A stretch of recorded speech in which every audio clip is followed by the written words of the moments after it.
Yes.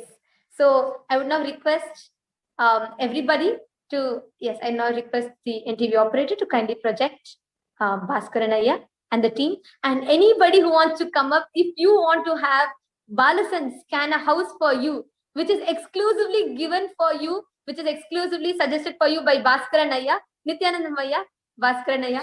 Would you like so much for joining us, Ayya? Nithyananda, thank you very much, Amma. Thank you, Nithyananda. Yes, Ayya. Would you like to give a brief introduction? How many years you are in this field? And just a sentence or two about yourself. I'm a real estate broker for last more than 18 years now. So I am mostly I'm doing Ontario, Canada, and I'm doing mostly commercial, and I am doing residential too. That's all. Wow. Okay. So we have a realtor, a very professional realtor here with us. Aya, this is getting extremely exciting. I would request you to, I request the NTV operator to kindly project the frame, please. You can project all of us in the frame. And any participant that wants to come up and volunteer, please let us know in the chat. And yes, please let us know in the chat which place you want. So you can just volunteer yourself and we will be bringing you, so you can tell the place to Bhaskaranaya, and he is going to be finding a house for you in the place that you tell, and he is going to be telling the Balasans, and the Balasans are going to be scanning that. Yes. So anybody that wants to volunteer for the power of remote vision, please go ahead, post it in the chat, please, and we will be bringing you. Meanwhile, all of the 4 Balasans are here. I would request the 4 Balasans to actually show your form. They all have a printed form with which has the parameters that they're going to be scanning. Yes, each of them have a form, which is empty form, but we have given them all 10 parameters, whether the house is single or it's an apartment complex, it's a gated community, or whether that house has a kitchen, how does it look, how many bedrooms, and how many bathrooms, and what are the colors of the house. So many parameters in detail are given to the Balasan. The Balasans are going to be scanning the house and sharing it, after which our realtor who has joined here is going to be revealing the actual pictures of the house, and he is going to be sharing that and verifying what the Balasans are scanning. So anyone wants to join in, just leave a comment now. This is specific to the female Zoom room. So you can just leave a comment now and we will take you here. So anybody that wants to come up, please leave a comment, especially in the female Zoom room. I can see so many participants are sitting. Please go ahead. You all can jump in. Any one of you, whichever place you are in, you can just jump in and post which place you want Bhaskaranaya to find a house for. He is going to find a house, and exactly as you ask. So you can say in Ottawa, you can say in Toronto, any place, Vancouver. So any place that you want, you can say, and Bhaskaranaya is going to be finding a house for you in that place. Yes. Meanwhile, I request the NTV operator to also kindly project the slide, please. You can project the parameters. Yes. And I request now the participant, whoever wants to come up. We have Ma Divyananda, who has commented. NTV operator to kindly pin Ma Divyananda's video here. Yes, we have Manikya Divyananda who has joined us, and she's actually already posted in the chat. She wants from Winnipeg, Canada. So, but I would request Manikya Divyananda to come live and request that in front of all the viewers here. So, Bhaskaranaya, you have a participant who has come up, and she wants you to find a house for her in Winnipeg, Canada.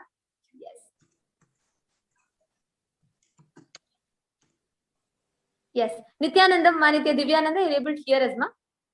Nithyanandam, ma, glad to have you here. And yes, are you excited for this? The Balasans are going to be scanning you. Yes. Yes? Okay, now. So what place would you want Bhaskaranaya, the realtor, to find for you? From which place? You can... yeah. I just Googled Canada because I'm not too good with cities, but I found Winnipeg and I thought it was a funny name. So yeah, someplace in Winnipeg. Cool. Okay. So Bhaskaranaya, you have a unique request. So from Manitya Divyananda, I think this is going to be an unforgettable client request for Bhaskaranaya in his so many years of his professional career. He is going to be having people scanning the finding through the third eye. So Bhaskaran Ayya, once you find a house for Manitya Divyananda, you can let us know So you're the just name of going the to be, you're property. only going to be telling us the name of the property. You're not going to give us any description or anything. Like you're just going to tell the name of the property. The balasans are ready. All of you can see the parameters that are being projected. And the balasans are going to be scanning in the same parameters. And then we are going to be verifying with that, with the pictures of that property actually. So yes, yeah. So once you're ready, you can tell. So the realtor is going to be sharing with us the property's name alone, and the balasans are just going to be scanning, just using that name of the property. So are you ready, Ayya? Yes, Amma, I'm trying. Yes. Awesome. Ayya, would you like to reveal the name, just the name of the property? I'm searching, Amma. Yes. Sorry, Ayya? He's searching. I am Oh, you're searching. getting the property. Okay. Yes, Ayya, sure. Ma Divyananda, yes, I can see. Ma Divyananda, I'm sure every participant is excited. Even I am. I am curious to see what it is going to turn out. And this is going to be a very special and memorable moment for you indeed, because your request for a house is now going to be scanned by power manifesting balasans. So I'm just waiting to hear what our realtor is going to tell you.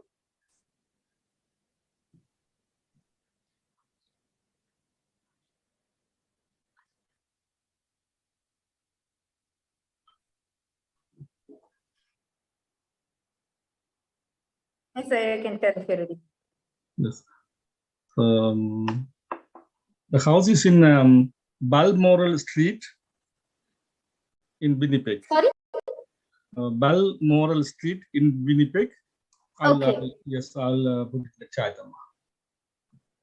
Awesome. So we have a house in Balmoral Street in Winnipeg. I request all the 4 balasans, Manitya Paramapriyananda, Manitya Jayeshananda, Manitya Virajananda, and Manitya Yoga Pranananda. So we have Balmoral Street 271 is the number. So please go ahead and start scanning the house and start writing them down. Whatever is appearing in your third eye, you can go ahead, start sharing and writing them down. Meanwhile, all the viewers here, you all can go ahead, if you are really curious, as balasans are describing, if you want to hear whether they are describing correctly or not, go ahead, you can go to Google and you can right now Google 271 Balmoral Street in Winnipeg. You can see the house there, but our balasans are live in front of you. They're all scanning through the theater and they're going to be busy writing the description of the house. And so far, how are you enjoying? Please do let us know. I'm already seeing so many of you are commenting on YouTube. So exciting. I request everyone to come and comment and share how excited you're feeling. It is so beautiful to have all of you here. Today, all of us are going to experience moving from aloneness to all oneness with the beautiful, powerful, compassionate, loving, celebrative darshan of Bhagavan Sri Krishna in his physical avatar. So I'm so excited and like really waiting to see how is Krishna going to be coming today and what all are we going to be experiencing. So it's really exciting. Do leave your comments in the YouTube video and right under our YouTube video so we can see your comments. Yes. And Manitya Divyananda, now I'm sure you're excited. You already have a house that, as per your request that you placed, we have a realtor who has found a house for you. So it's in Balmoral Street in Winnipeg, and he has found a house for you. Now it's in the second process. The request that you placed is in the second stage of being processed, where our balasans are now scanning the house through their third eye, and the objectives are projected, ma. So the balasans are going to be scanning for all the 10 objectives that you see on the screen, which are whether the house is single, apartment, or a gated community, how many rooms are there, and how many bathrooms, and how many bedrooms and additional rooms. And we also have whether there's veranda or balconies, and we also have how the description of exterior, there's a swimming pool, parking lot, etc. And then we also have the interior, the living room, then the kitchen, then the bedrooms, and the colors of the house. And then finally, the unique feature of that house. Does that house have anything special? Such detail, the balasans are going to be scanning and revealing about the house. Meanwhile, all the viewers who are there on all our social media platforms, Some of you, okay, actually I'm seeing Priya is actually, Priya Ganakota is requesting how to get the healing power. All these Shaktis. Today you're going to be getting initiated into the power of third eye. But for all the other Shaktis, all the Shaktis of Paramashiva to get initiated, please do join us in the full day program called Paramashivoham. It is paramashivoham.org. We will now send you the link on the chat. So thank you so much for all of your comments, and it's actually so beautiful. And all the people who want to volunteer for the power manifestation, actually, since we are short of time, we would be ending it soon here. But the next darshans, every darshan, we will be having exciting power manifestation sessions. And yes, of course, you can participate, you can volunteer. Make sure you are logged into the Zoom room. So in the Zoom room, we'll be able to help you to come and be a part of it. Yes. So once the Balasans, if you all are ready with your answers, please do let us know. Nithyananda is eagerly waiting. Our realtor, Bhaskar and Aya, is also curious. What I think actually, Bhaskar and Aya, I really think in your so many years of your career, isn't this one of the unique client requests where your property is going to be described? Yes, my first time in my life, yeah. And that's the life as a power manifester with Swamiji. And that too, you're sitting in Canada, and we are having the Balasans sitting in Adi Kailash, Bangalore. So literally the two ends of the world, like Canada here and Bangalore somewhere here. And they're scanning through their third eye. It's so exciting. And how are all the participants sitting in the Zoom room? How are you all curious? Each of you, I know each of them are like, they're all like so curious to hear what the Balasans are going to tell. And more than that, everybody, as me, even I am, all of us are curious to see how the actual pictures are going to turn out of the property and what the Balasans are actually going to tell. Yes. Any of the Balasans are ready? You want to go ahead and start reading? Okay, they're all busy filling their forms and sharing what their third eye is showing. Yes, looks like we just have a little bit, few more minutes left. So would you all like to just give a brief of what has appeared in your third eye so far?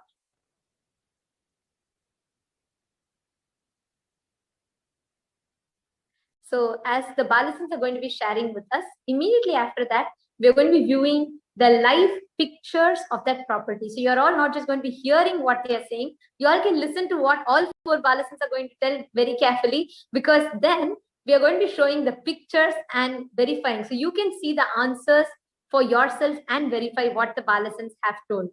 Yes. If you're ready, please go ahead, unmute and answer.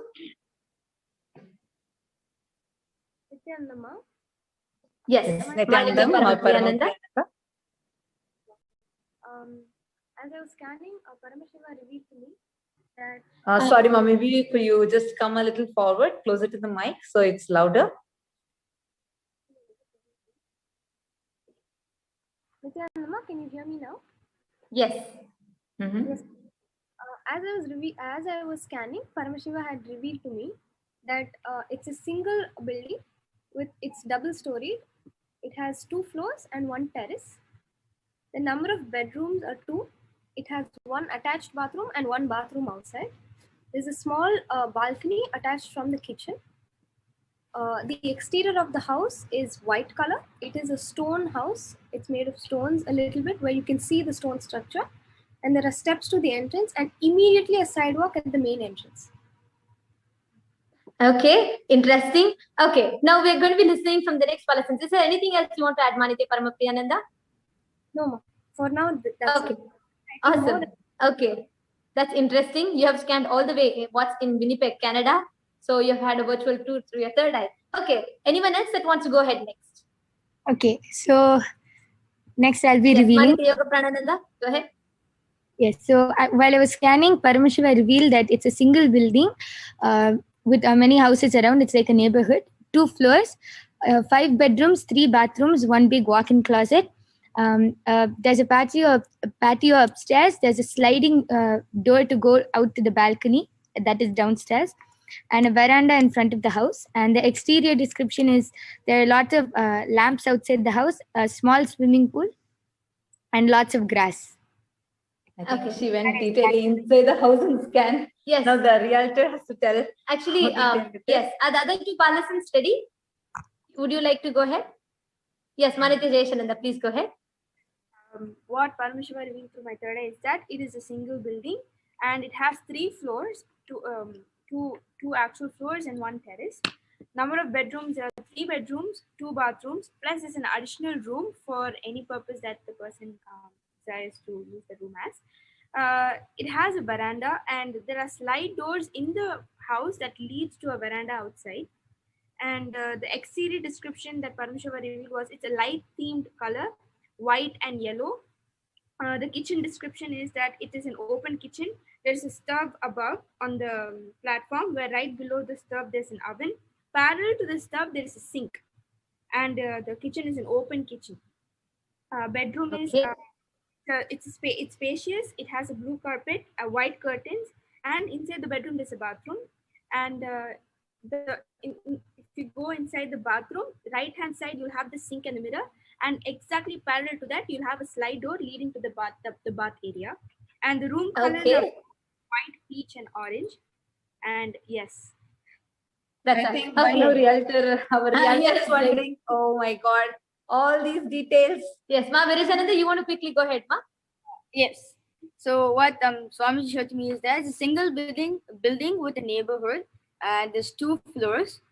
And Swami showed me that there's like 3 to 4 bedrooms and 1 to 2 bathrooms, and there's a huge veranda outside the house.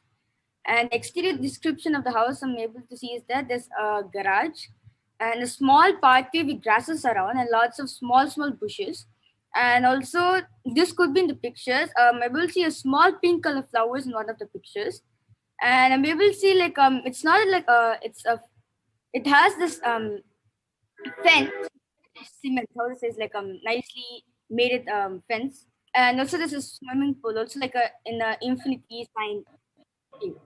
And the entrance is, when you enter, there's a TV with 6-seater sofa set in black and grayish color, and a small wooden table with some newspapers.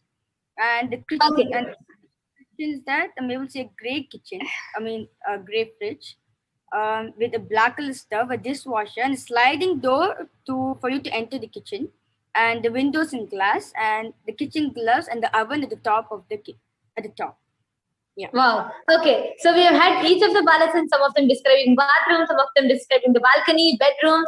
I am really curious to now see the pictures of the property. Would you now like to go ahead and verify if the balasans have described the house correctly? We've had people describing different parts of the house, and I'm really curious, and I'm sure Ma Divyananda is like so excited. So please go ahead, Aya, and let us know. I now request the properties pictures to be projected as Aya is verifying.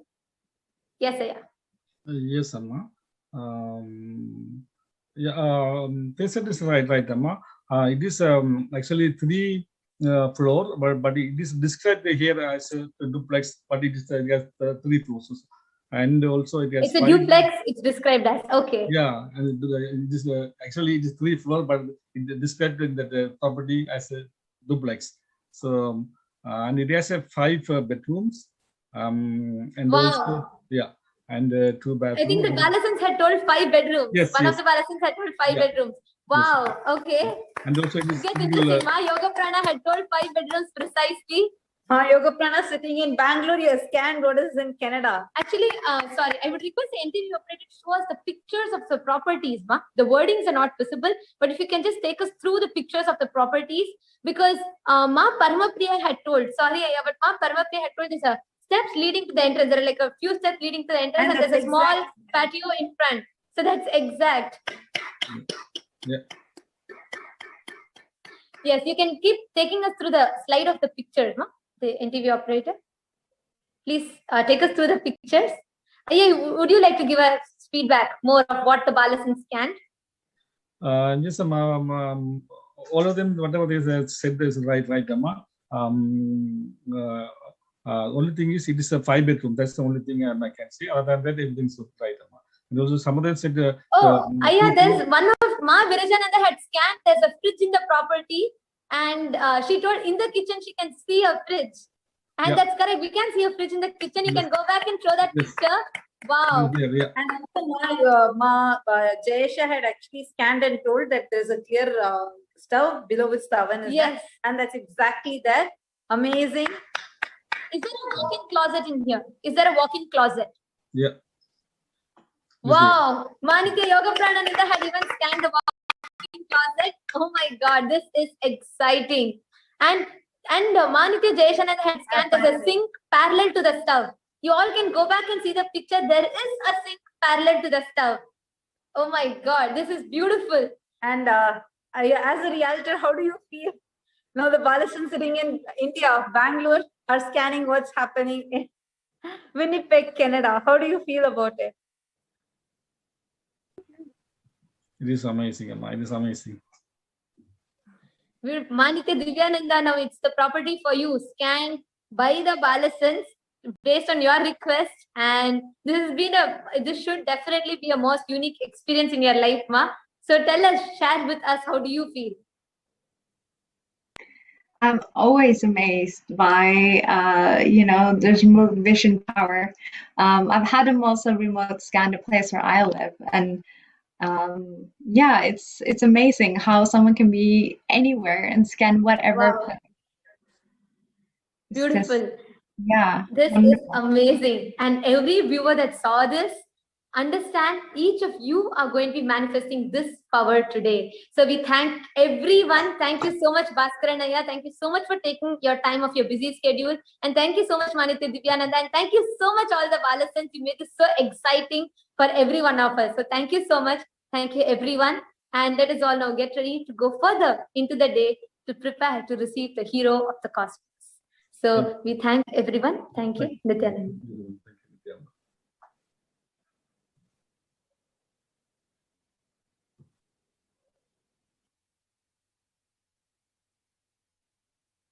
Now we would like to hand it over back to Ma Jnanatma Swami and Manikya Dayamayananda Swami.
All of us witnessed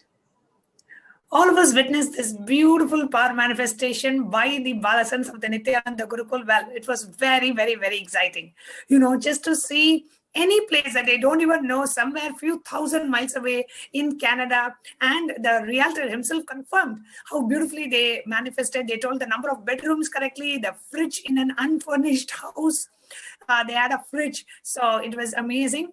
And I'm sure all of you enjoyed. And if you are watching this live telecast, we invite and welcome each and every one of you to share your feedback of the power manifestation in the YouTube chat or in the Facebook live chat. Please do share. How did you feel? How was your experience watching the initiated disciples manifest such extraordinary powers? Well, if you are super excited and if you want to manifest these powers, you will be able to manifest it yourself. Yes, with the initiation of our beloved Swamiji today in the Bhagavan Krishna Bhava Samadhi Darshan, Swamiji will be initiating each and every one of you sitting here into these extraordinary powers of third eye. Absolutely. And this is being offered to humanity completely free of cost. So that's totally free. And you can actually just sit. The darshan of the Supreme Pontiff is going to happen at 10:30 a.m. today. 10:30 a.m. Indian Standard Time. In just 3 hours from now, we are going to have the darshan of the Supreme Pontiff. And you will be initiated into these extraordinary powers of third eye. And right after that, the darshan of Swamiji, you will be able to manifest these powers yourself. So with no further ado, we will now quickly be moving on to sharing with you the world statistics on loneliness and problems with relationships. The reason why we want to share this with you is because Bhagavan Sri Krishna is all an embodiment of love and completion in all relationships in life. However, before we share about Bhagavan Sri Krishna and the principle that he stands for, we want to share with you the situation and how the things are around the world today. So some of the statistics from around the world on loneliness and problems with relationships.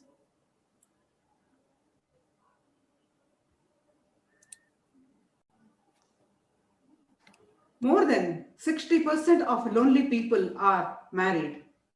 When married couples no longer share their deepest feelings, thoughts, and experiences with one another, it can leave them feeling disconnected and alone. Loneliness is as dangerous as cigarette smoking.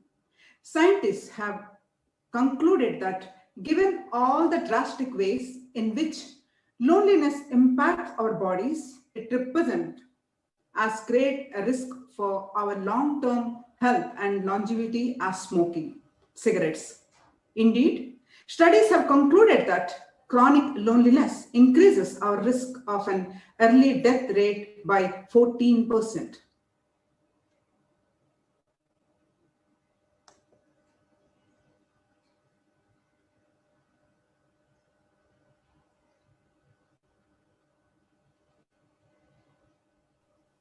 Lonely seniors have a 59% higher risk of physical and mental health decline.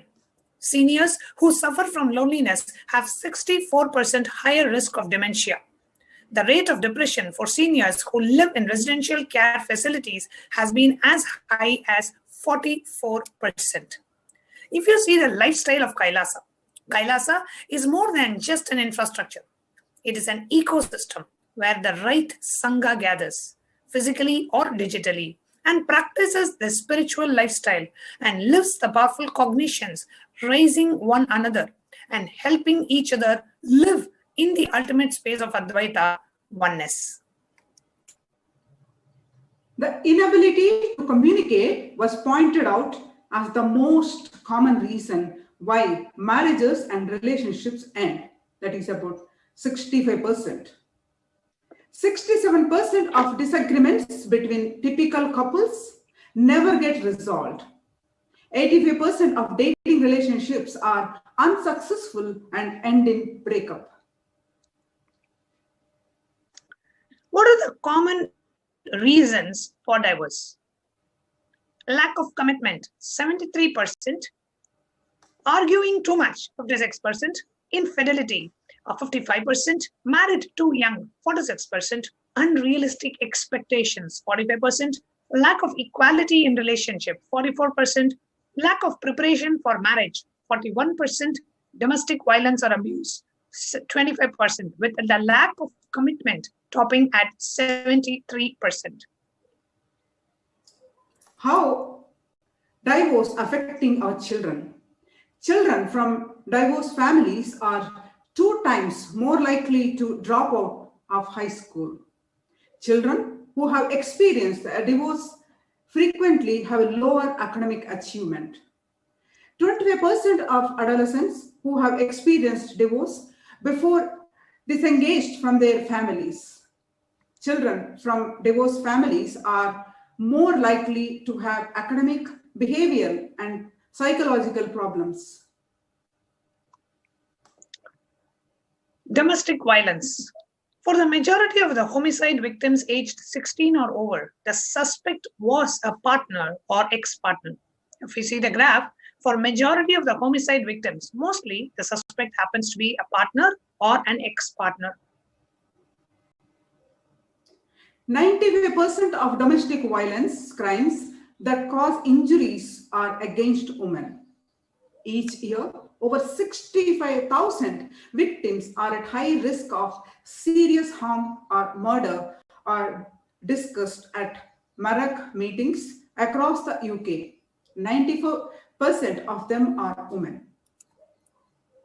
87,000 women and girls were murdered around the world in 2017.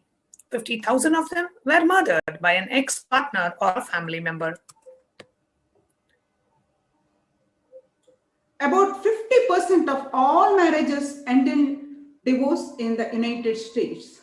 In the US, there is a divorce every 13 seconds, with 6,646 divorces per day and 46,523 divorces per week. Top 5 reasons why people get divorced include poor communication, finances, abuse, no longer feeling attracted, and infidelity. Lifestyle of Kailasa is the solution is enriched over 1 billion lives across 195 nations, enriched through seminars, conventions, webinars, courses conducted by the Supreme Pontiff of Hinduism, Nithyananda spiritually healing people from their inner violence and feelings of abandonment, as well as giving them the understanding and experience of feeling whole and complete with oneself, without the need of attention externally. Next, we are entering into a very interesting segment called Scientific Hinduism, where Puranas are backed with facts and figures. It is mentioned in the Adi Parva, Adhyaya 62 of Mahabharata, that the records of the Bharat dynasty are recorded in the Mahabharata. And number of dynasties with their long lineage of kings, more than 50 from Manu, have been presented in the work. If it were just a fiction, 4 to 5 kings would have sufficed to build the history on. The relations between different kings and their dynasties in both the great epics match with each other. If both were mere epics, written by two entirely different at two different times, why would everything match even up to minor details? Mahabharata occurred at a later date than the Ramayana. Why would the author of the Mahabharata borrow the same ideas and characters as those of the author of Ramayana? Marine archaeology has also been utilized in India off the coast of ancient port city of Dwarka in Gujarat, uncovering further evidence in support of statements in the Vedic scriptures. An entire submerged city at Dwarka, the ancient port city of Lord Krishna, with its massive port walls, spires, wharfs, and jetty, have been found in the ocean as described in the Mahabharata and other Vedic literatures. More than 35 sites in North India have yielded archaeological evidence and have been identified as ancient cities described in the Mahabharata. Copper utensils, iron, seals, gold and silver ornaments, terracotta discs, and painted grey or pottery have all been found in these sites. Scientific dating of these artifacts corresponds to the non-Aryan invasion model of Indian antiquity. The epic talks about 3 cities, Paniprastha, Vanaprastha, and Indraprastha, provided to Pandavas after their exile. These cities are now Delhi's Purana Kila, and archaeologists have found pottery and antiquities that corresponding to cultural and dating consistency with the Mahabharata period. These all verify the statements recorded in the Vedic scriptures and literature. From the Kurukshetra, the place where the Great War happened, archaeologists have uncovered some iron arrows and spearheads with the use of thermoluminescence that dates back to 2800 BCE, which is approximately the time when Mahabharata happened.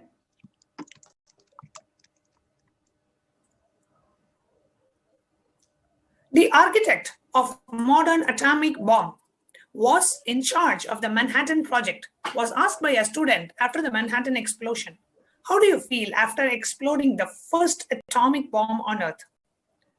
Oppenheimer's reply for the question was, "Not the first atomic bomb, but the first atomic bomb in modern times." He strongly believed nukes were used in ancient India.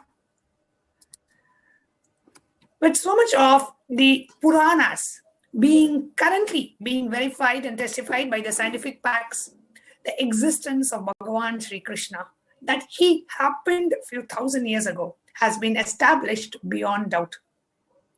And today, however Bhagavan Sri Krishna lived, however Bhagavan Sri Krishna existed few thousand years back, is going to happen again in the physical embodied form of our beloved Swamiji, His Divine Holiness Bhagavan Nithyananda Paramashiva. Now it is time for us to learn about the hero of the day, who happens to be the hero of the cosmos as well, Bhagavan Sri Krishna.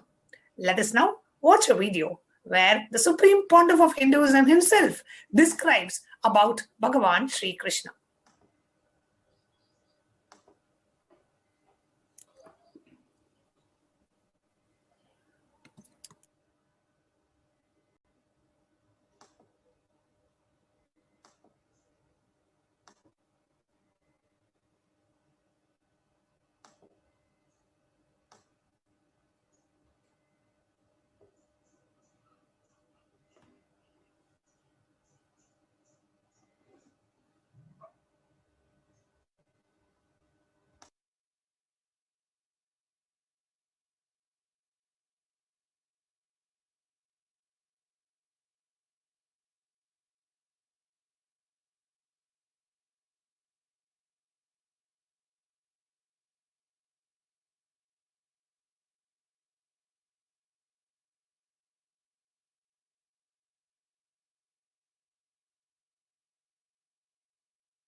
Krishna, celebration is his life and message.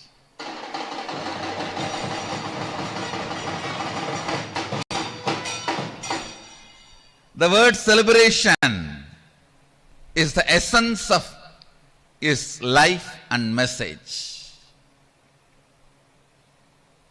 No one can celebrate like Krishna.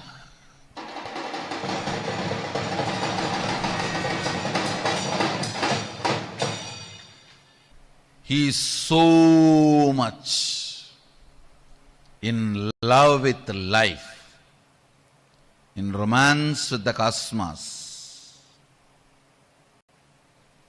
Nothing ever even occurred to him as pain. He never occurred as pain to anything.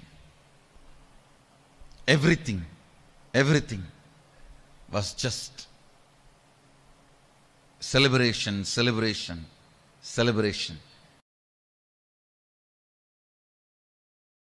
It is Sri Krishna who is responsible for all the good things we have in our life. Please understand. Anything good, anything joyful, anything auspicious,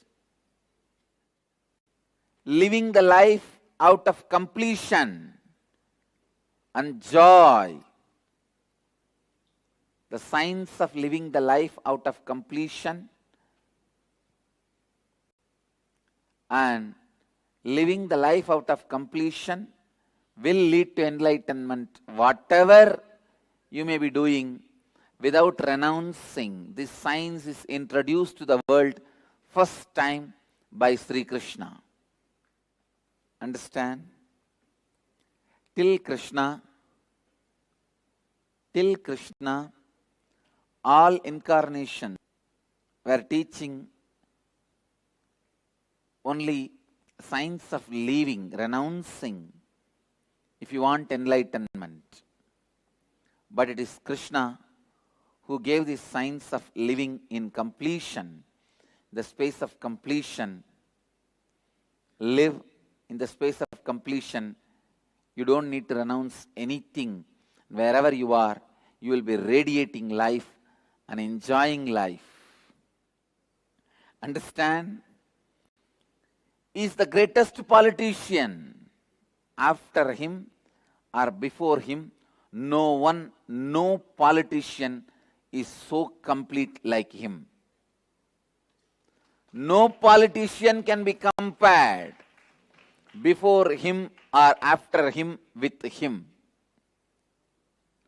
Before him or after him, no one can be compared to his boldness to romance, understand. If you see the way he radiates knowledge, love, romance, intelligence, strategy planning, only he can be called as Purnavatara. The word Purnavatara can be given only for him. Krishna, unimaginable expression of ultimate consciousness, the power of his presence, and the amount of suffering, opposition he has to go through due to his pure love, his pure energy, and his pure intelligence. Even after he created his own kingdom, he has to face so much. And you all need to know, he is such a powerful strategy planner. He is not a dry, empty, egoistic. When needed, he even escaped from warfield. When needed, he even hid himself. When you operate from the space of completion, whatever you do is Leela. It is not boring life. Krishna is the first incarnation demonstrated the concept of Leela on the planet Earth. First incarnation who demonstrated life can be lived from the space of completion. Krishna is embodiment of joy, embodiment of bliss, embodiment of life. Among the polluted politician, he is the embodiment of purity. Never, ever, he moved into the space of incompletion. If one politician falls into river, it is called pollution. But if all politicians were fall and drown in the river, it is called solution. But Krishna, being the great politician, never ever entered the space of incompletion and established in the spirituality. That is why it did not take even for one moment to leave all his gopis and gopikas and gopas to go to Mathura to fulfill his life's mission. The greatest protector of Dhamma, established in spirituality. There is no materialism. If he was materialistic, he cannot so easily leave whole Vrindavan and go just like that. Krishna, the sacrifice he has done to establish Dhamma, the way he lived Dhamma and protected Dhamma, unimaginable, amazing. still is the one man ruling the whole Hindu consciousness and largest worshipped man. Please understand, largest worshipped incarnation on the planet Earth is Krishna. Making everyone feel that he belongs to them, that is the basic need for the romance to happen. He was able to do, and ability to handle all the anger and jealous from the people who are not able to raise themselves to the level of Krishna. And what a personality.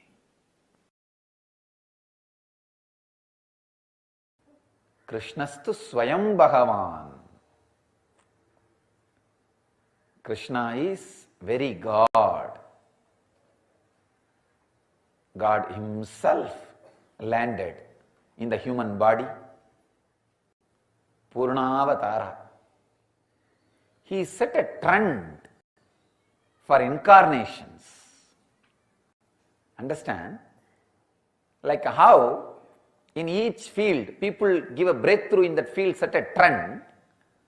He set a trend for how an incarnation should land and express, exhibit,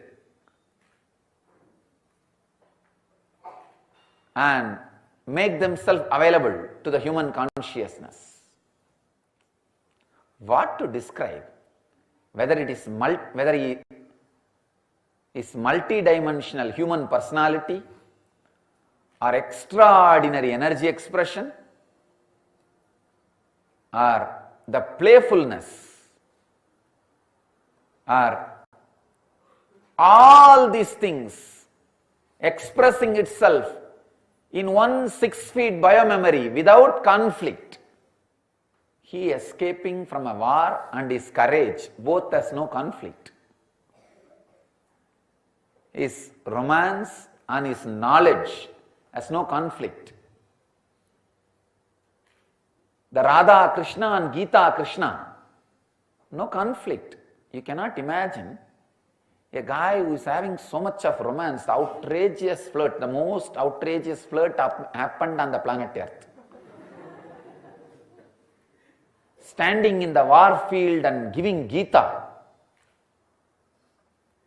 the most comprehensive, unabridged dictionary of the world philosophies. Both can happen from one brain without conflict.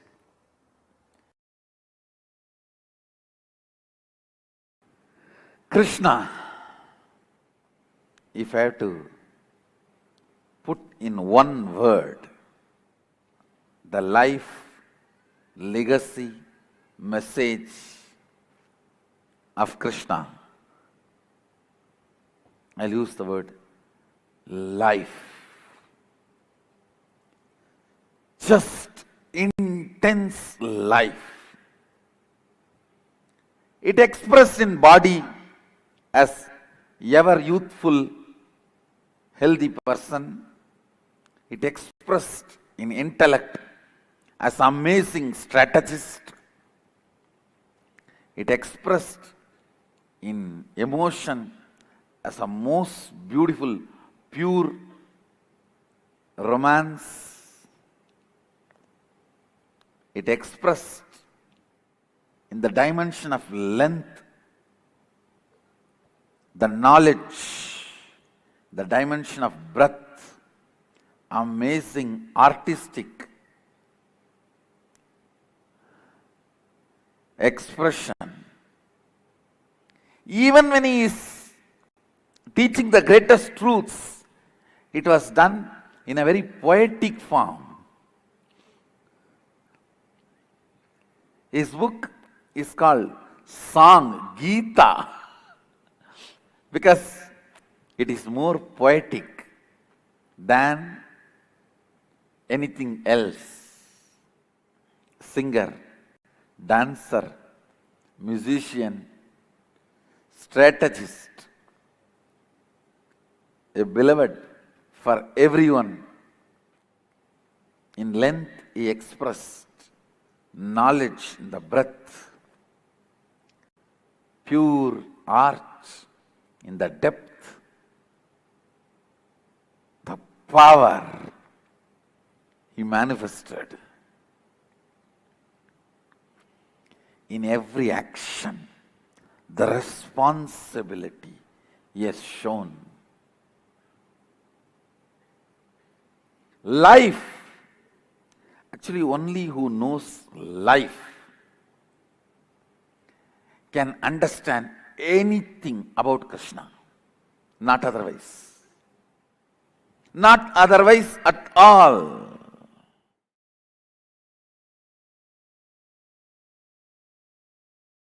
Krishna says beautifully, if you understand me, you will understand you and you will understand the whole universe. That is what he means. In the young age itself, my gurus taught me one thing. The source code of the software based on which I am functioning. The first principle based on which I 3D printed myself. Once I know that, I know everything.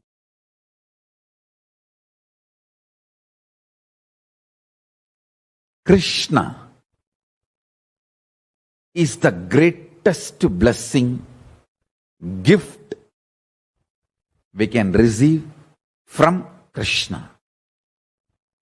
Understand the kind of a charismatic personality he is, the kind of the extraordinary charisma he manifested.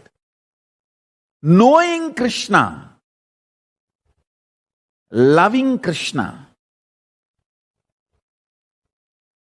being Krishna, celebrating Krishna is the greatest gift we can receive from Krishna.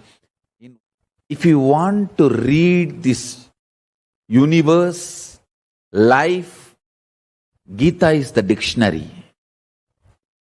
If you want to read Gita, Krishna is the dictionary. If you want to know the meaning of what is life, what is goal, what is good, what is bad, if you want to know the meaning of all these words, life, read Bhagavad Gita. The meaning given in Gita is the real meaning of life. Vairagya. You want to know what is Vairagya? Read Bhagavad Gita. The meaning given in Bhagavad Gita for Vairagya is the meaning of the Vairagya. Cosmos. If you want to know what is cosmos, read Bhagavad Gita. The meaning given in Gita for the cosmos is the meaning of the cosmos. Love, devotion, everything you want to know about life. Read Gita. That's the meaning of life. Everything you want to know about Gita, read Krishna. That's the meaning. Only when you understand the absolutely charismatic, excellent personality called Krishna, only when you are in love with him, only when you are in absolutely awed by Krishna, you will understand what he means by karmanye vadigaraste mabaleshu gadachanaha uttared atmanatmanam atmanam avasadayet. Love, sacrifice, ferociousness, knowledge, power, all these are separate words in lower middle class level. In the peak of pure consciousness, all these are ananta kalyana gunas of one being. That is why I insist Understand about that being. Understand why Krishna is celibate, pure brahmachari. When he started his Rasa Leela before the age of 10, why he is extreme, pure, absolute embodiment of compassion, when he is the mastermind of the world's largest war ever happened. Understand? Mahabharata war, the number of people died is much more than World War I, World War II put together. Not only the quantity of people, even the quality of people. No. World War I, World War II killed so many statesmen. Mahabharata war, not only the soldiers, so many statesmen were killed. Giants like Bhishma,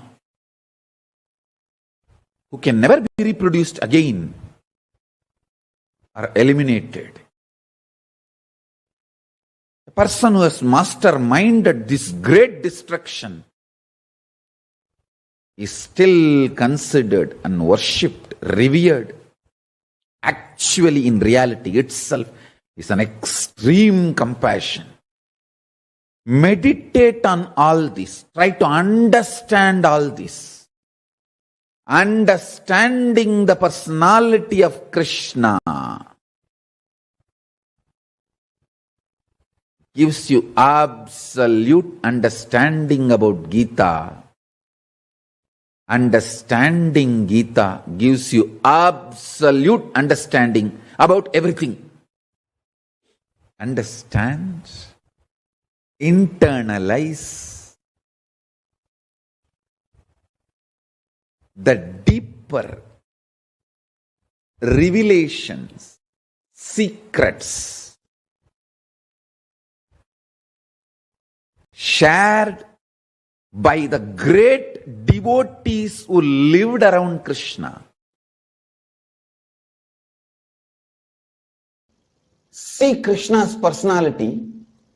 He never gave up on people even who are hypocrites towards him. He continued till the end. He did not give up. Please understand, till the last day of the war, Krishna's army was fighting for Duryodhana. You need to know. The fellow who ordered Krishna's arrest. See, when Krishna went as an ambassador, as per the Dharma, Hindu Dharma, ambassador cannot be arrested or harmed. I think all these laws Hinduism created first. How to interact with other countries.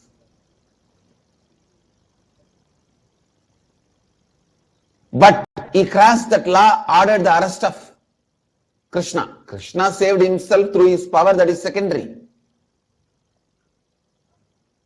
He goes to that extreme. But even to Duryodhana, Krishna doesn't say no. When Duryodhana comes to Krishna for help before the war, actually this Duryodhana coming to Krishna for help happens after Duryodhana orders Krishna's arrest and Krishna saves himself. Even the multi-layered people, the hypocrites who behave one way here, one way there, one way there, even the multi-layered people, Krishna did not give up. That is why I am saying he is Purnavatar.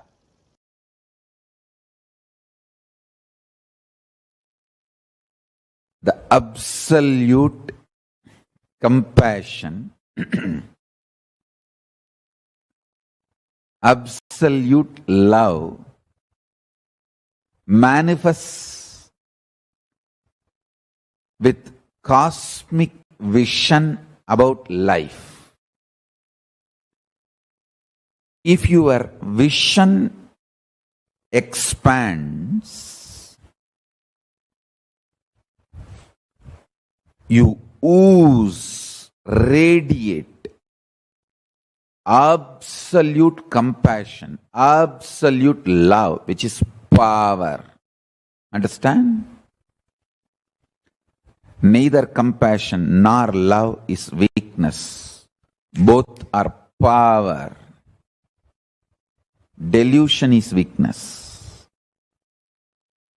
Neither compassion nor love is weakness. It comes from the power of the cosmic vision. Krishna's life itself is dana, given to this world out of absolute compassion. Understand? The human beings have become so cranky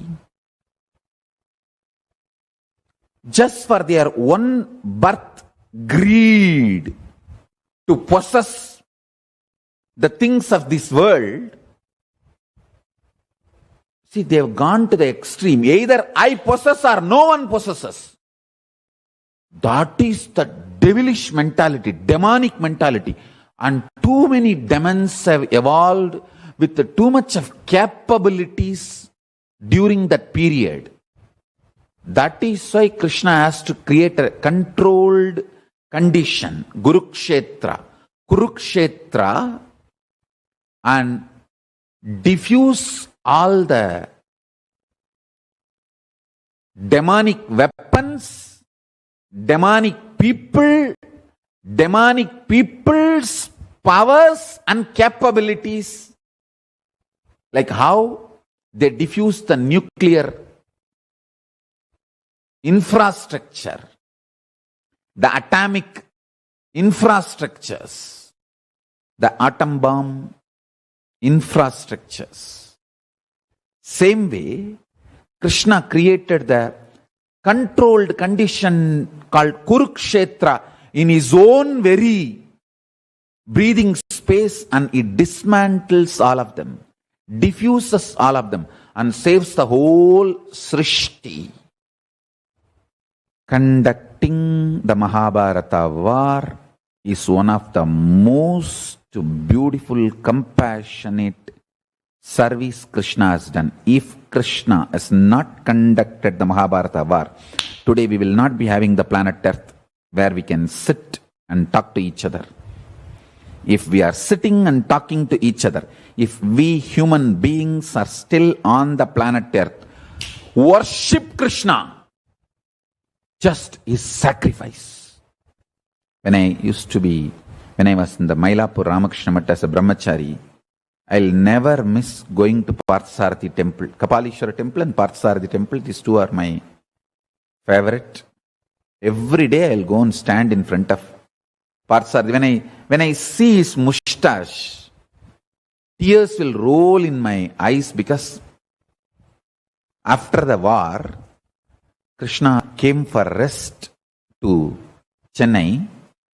On the ocean side, he rested to recover.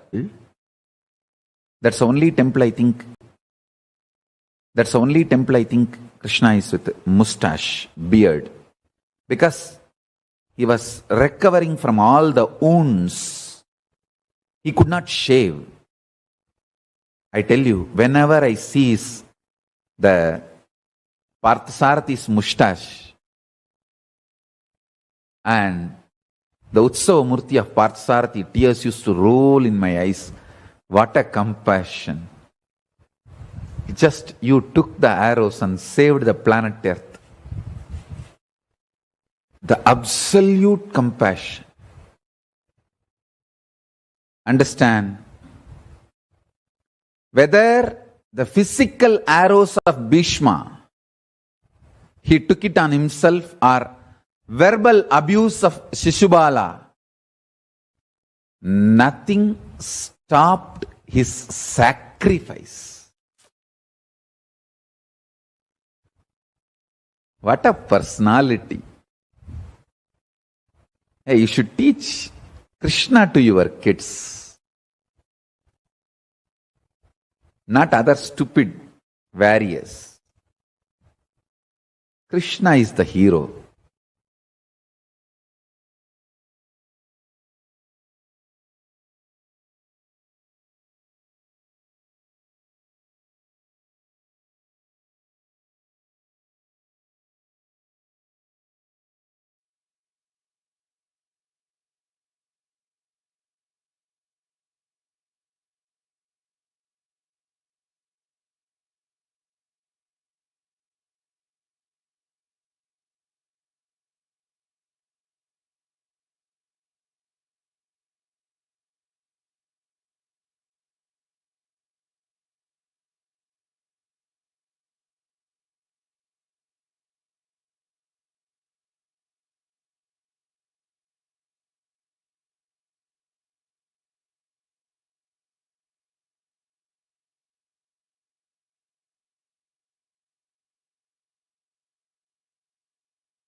Experiencing love and oneness in our relationships.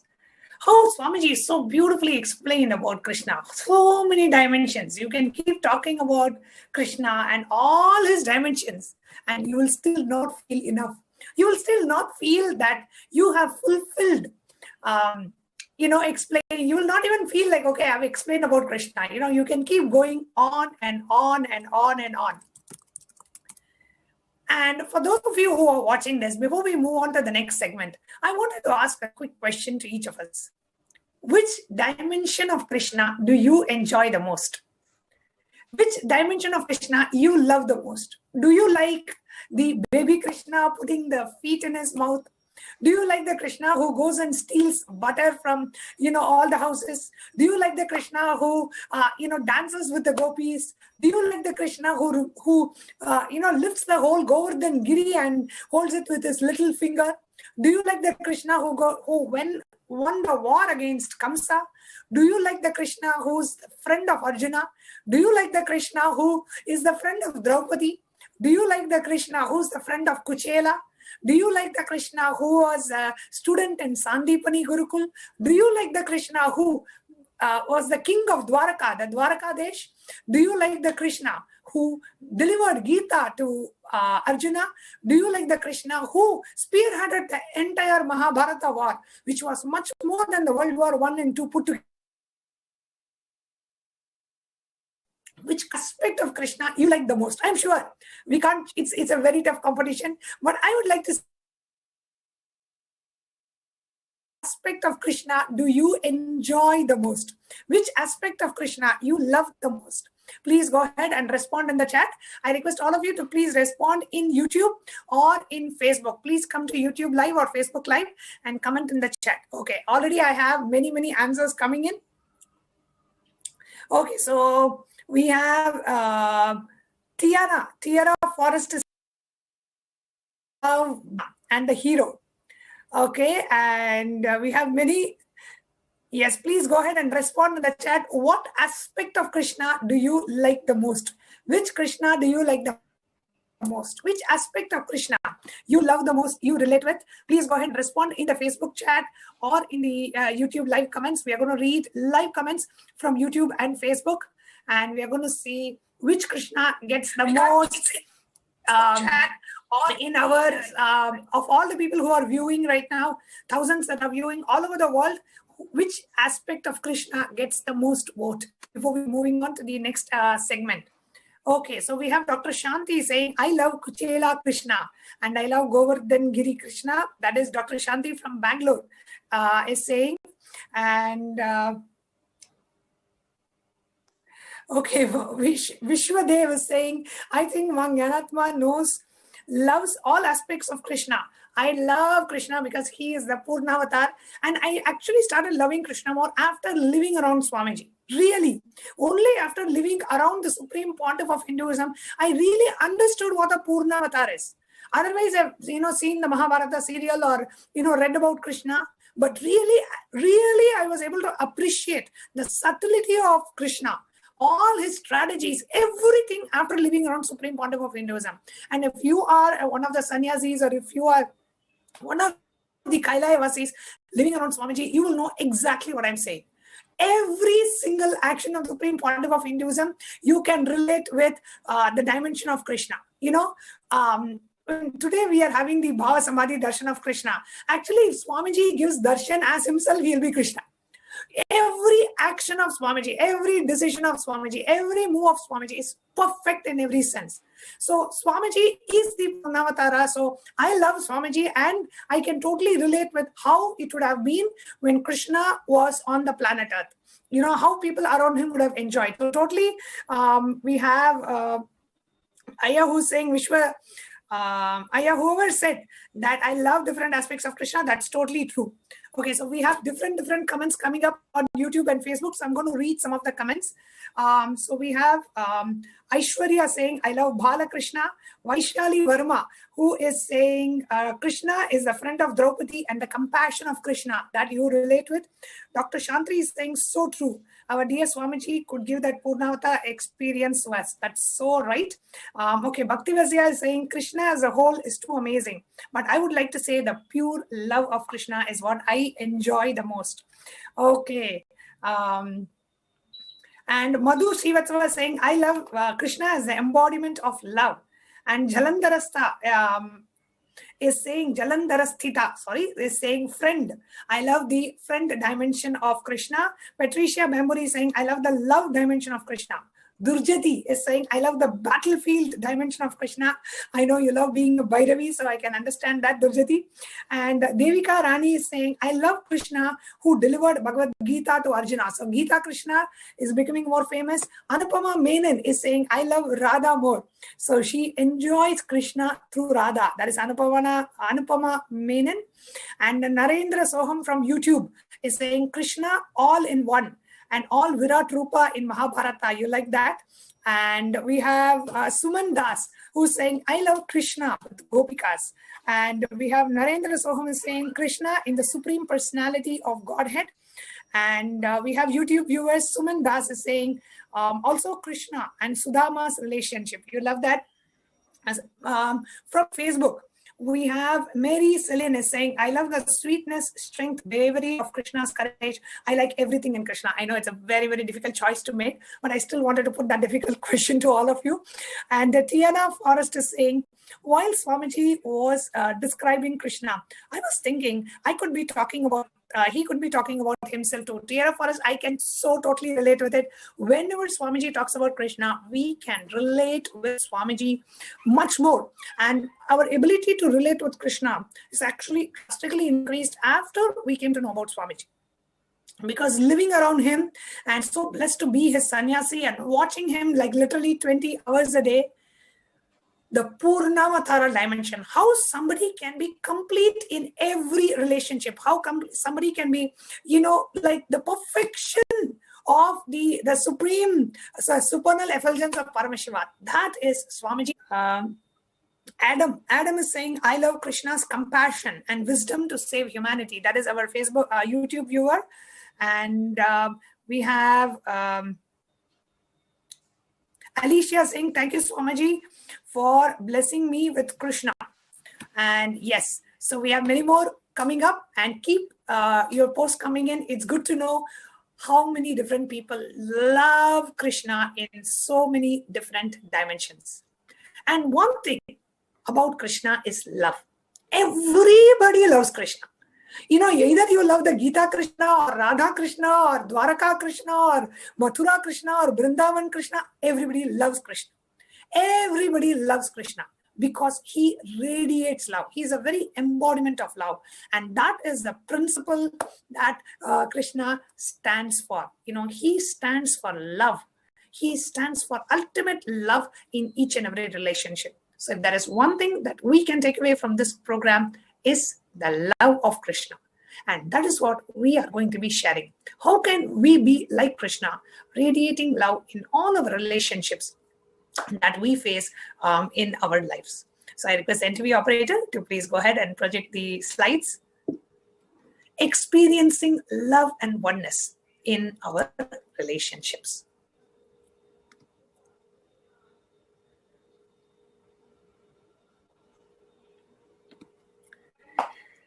Okay, now today as we are getting ready for this program, we want each of you to identify one relationship, okay? And we are going to take you through a specific process. Identify one relationship in your life which you really want to enjoy, okay? And that where you are facing some kind of a conflict and you would really like that conflict to be resolved. Choose any one such relationship in your life. It can be people you live with. It can be people that you work with. It can be your boss. It can be your sibling. It can be your parents. It can be your in-laws. It can be your children. But choose somebody that you are relating with on a day-to-day basis, with whom you are in touch currently right now. Okay, so we can move to the next slide.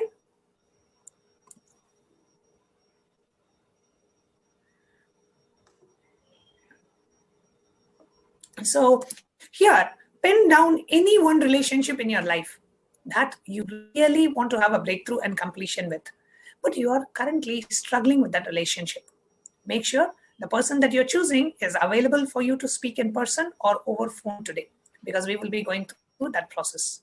So I request you to post that relationship. You don't have to put the name, but you can put that relationship, like what kind of relationship you are having that you would like to complete with.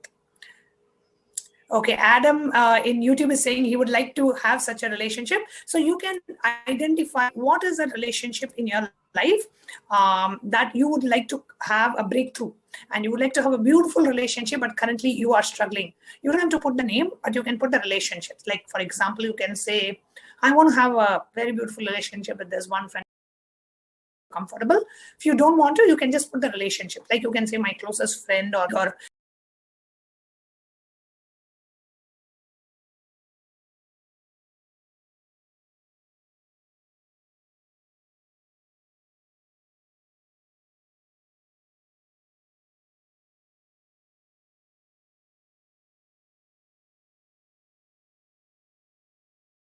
my my husband, my son, my parents, my in-laws, whoever it is. Choose any one relationship in which you want to experience a breakthrough in your life, and please put it in the chat.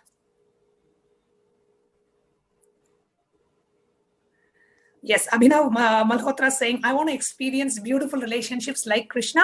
Abhinav Malhotra ji, you are in the right place at the right time, because that's exactly what we are going to be sharing in today's program. So please do put in the chat, choose any one relationship. Today, we are going to take you through a process to have a breakthrough in one relationship in your life. So after the program, you can replicate the same thing in other relationships as well. So very important. So please go ahead and post in the chat, our YouTube viewer. I request everyone to please post. If you are comfortable, you can post the name. If not, you can just post the relationship that you want to choose. Abhinav Malhotra ji, you have chosen the best relationship, the completion with the mother, because once you have a beautiful relationship with your mother, it can percolate in every other relationship in your life. So beautiful. Adam is saying his wife, but it's nighttime now. She is asleep. Don't worry about that, Adam. Definitely, you will definitely have a breakthrough with the relationship with your spouse, and you are in the right place at the right time. Fanny Fan, with your parents. So she wants to experience completion with her parents. Great. Please make, I request everyone, all our YouTube viewers, I want each and every one of you to please post it in the chat. What is the relationship that you are choosing to have a breakthrough with? So now I'm reading some of the comments of our Facebook viewers. Robert Rom is saying, with my higher self. You would like to have a breakthrough with your higher self? Great. That's a very unique answer, Robert Rom, but it's yes. You can have a relationship with yourself itself, and that's the most important relationship as well. So that's fine. Miriam is saying, if the person is not available, should we change? Yes, I would recommend, if the person is not available for you to connect with or talk with, better you can change, because we want you to experience a breakthrough before the darshan today. And after the darshan, with Swamiji's blessings, it will manifest in every other relationship in your life. We are going to take you through a unique process, and that's the preparation process for the Bhagavan Krishna Bhava Samadhi Darshan. So we would highly recommend, if possible, choose a relationship that you can connect with, who's available for you to talk to in person or over phone.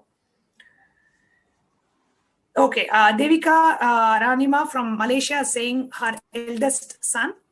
Wonderful, Ma. Okay, and now I'm moving from Facebook viewers to YouTube viewers. We have Recent saying, with my husband.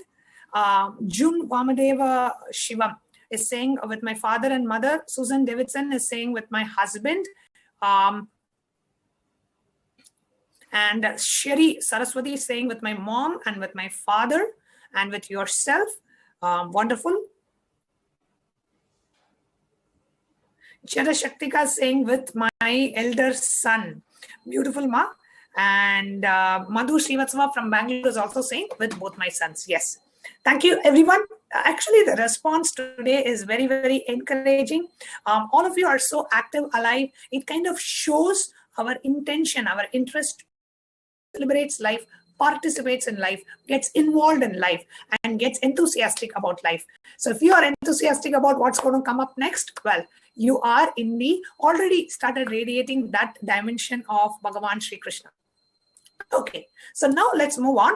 And those of you who have not yet posted, please continue to post as we move on to the next part, which is having some fundamental understanding about relationships. Yes, Madhayami Swami, please go ahead. Yes.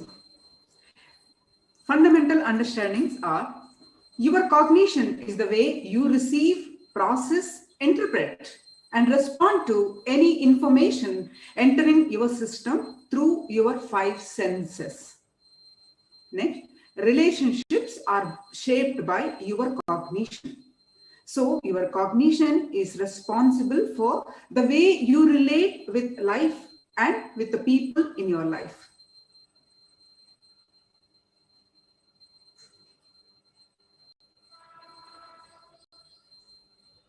Your cognition makes or breaks relationships. Right now, the cognitions that you have are based on the past incidents or experiences about that other person in your life. Okay, let me give a very beautiful incident. Okay, it's a joke. We move on to the next slide. I have a very interesting joke to share with all of you about the cognition that we have about somebody. A man was informed that his wife has fallen into the river. He ran to the river to save her. To everyone's surprise, he jumped into the river and started swimming in the opposite direction against the current. The people who watched the scene shouted to him and called him a fool. They asked him, "Why are you swimming against the current? Your wife has been carried with the current downstream." The man said, "You don't know my wife. Even in the river, she would go against the current." This is exactly an example of a cognition that we have about somebody. Hey, you don't know. I know my wife more than you. She's always like this. This is the way she will react. This is the way she will respond. This is the way my son will be. This is the way my mother-in-law will be. We have these cognitions about people, and most of these cognitions are from past incidents in our life. Yes, next slide. So most of the ideas, cognitions that we carry about others are incomplete and half-baked, as most of the time you take a decision based on what you perceive and not what actually happens. Unfortunately, you are never in touch with the actual happening in your life, because for your perception of the happening is the actual happening.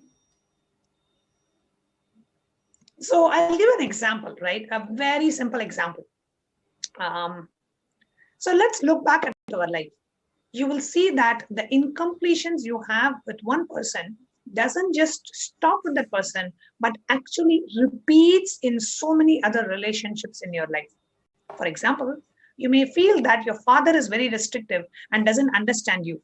And if you look in, you will see that the same kind of relationship with other people in your life, especially other men in your life, like your boss, your friends, your employees, they feel they don't understand you. They are very restrictive. Sometimes they overpower you. They are very authoritative.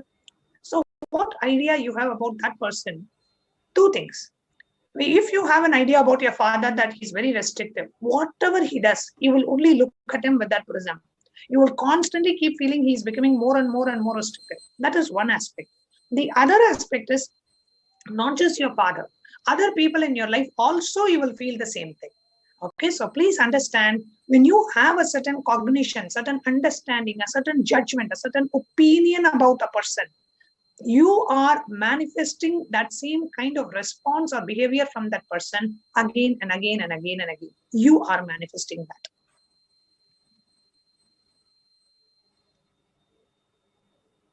Next slide.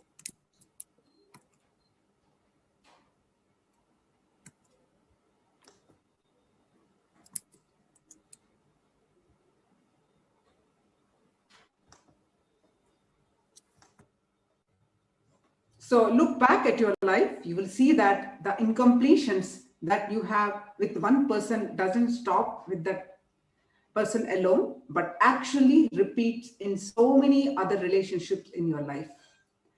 You may feel that your father is very restrictive and does not understand you. If you look in, you will see that the same kind of relationship with others, such as your boss, your friends, employees, etc., it repeats the same. Your cognition is the same.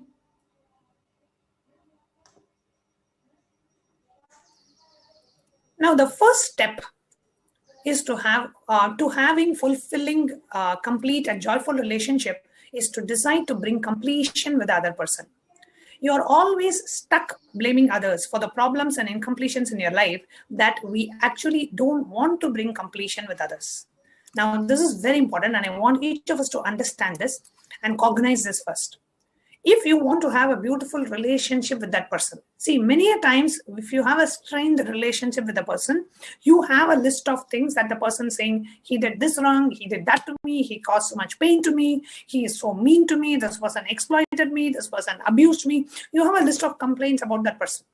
And you are so justified about that complaints about that person that you are actually not even deciding to have completion with that other person. You feel like, I have to make him understand he did all this to me. I have to make him understand all the wrong things he did. You are more interested in justifying the blame or the opinion you have about that person than completion. Today, shift the gear. Okay, whatever that person did is on one side, but I want to have a completion with that other person. I am voting for completion.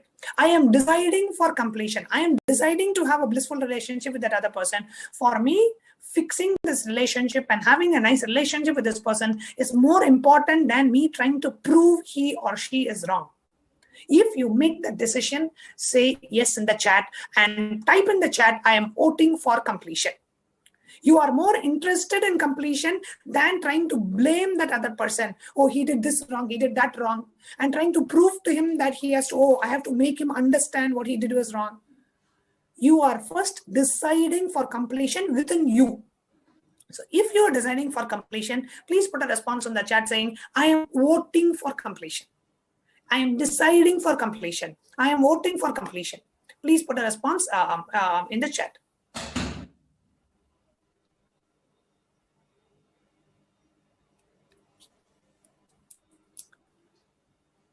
Yes, so we have Aishwarya in Facebook. Our Facebook viewer, Aishwarya, has said yes.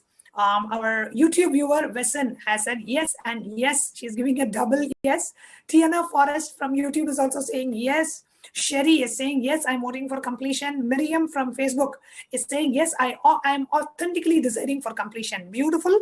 I'm voting for completion. Oh my God, a lot of messages are coming. Venkateshananda from France, voting for completion on Facebook, and on YouTube we have Balananda and Nagarjuna. Sherry, Wesson, voting for completion. Jalandhar Asthita, voting for completion. Angelina on YouTube, Angelina Agrawal is voting for completion. Vilvapati Armugamaya, I am voting for completion. Susan Davidson is voting for completion. Narendra Sindhi from YouTube is voting for completion. And we have Nelson Muni from Facebook is voting for 3 completions. He's saying yes, yes, and yes. Beautiful. Actually, today I see so many of our YouTube and Facebook viewers are very, very, very active. I know Krishna's energy has already percolated in Kailasa and in all the e-citizens of Kailasa, I guess. We are also active and alive and bubbly and joyful today. Okay, great. So we will move on to the next step. But those of you who have not yet responded, please respond. Make that decision. Your response and comment in YouTube and Facebook is the decision that you are making. Okay. So the first step to actually having fulfilling and complete relationship is the decision to bring completion. That is what we are requesting you to put on Facebook. Yes, we'll move on to the next slide. Let all your ideas about health, wealth, happiness, relationships be more and more grounded on cosmic principles. That is what I call manifesting powerful cognitions. Now, when you manifest powerful cognitions in your life, the kind of peace you experience is what Bhagavan Sri Nithyananda Paramashivam calls as Paramashanta. Please go to the next slide, ma. Next slide. Thank you. Now, when powerful cognitions become your core cognition, your basic ingredient, then you start discovering oneness with everyone and everything around you, and the relationships start flowering in you. So today we are going to share with you a powerful cognitions about how to bring blissful relationships in your life. Next slide. Love is the most powerful cognition and the basic ingredient for manifesting complete relationships in life. So what is your understanding about love? Take a few minutes to share it in Facebook live chat, Facebook, YouTube, Zoom chat. Yes, please go ahead and share in Facebook and YouTube. What is your understanding about love? What do you think love is? Please, that's the most, I'm sure this is the most used word on the planet Earth. Love, love, love. Everybody wants love. Everybody is seeking for love. The people who are being loved feel they want to feel more loved. People who are not feeling loved want to feel loved. People who are feeling loved want to give love to others. People who are giving love to others want to get love from others. That's the most wanted sought after thing after money, right? Money and love are the most important things people seek for. So what is real love? Let's see what kind of answers we get from Kailasa for what is love.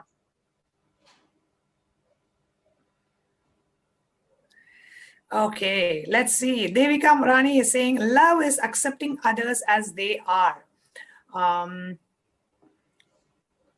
Beautiful, ma. Devika Rani, love is for you accepting others as they are. Yes, we are still getting many, many votes for completion. Let's see what definition we have for love. Manitya Venkateshananda from France is saying, love is the most beautiful energy on the planet. Narinder Sindhi from YouTube is saying, feeling one with everyone and everything is love. Manitya Divyananda on YouTube is saying, love is the fundamental energy of all that exists. Oneness, romance, giving for no reason. Hang Lee from YouTube is saying, love is no goal.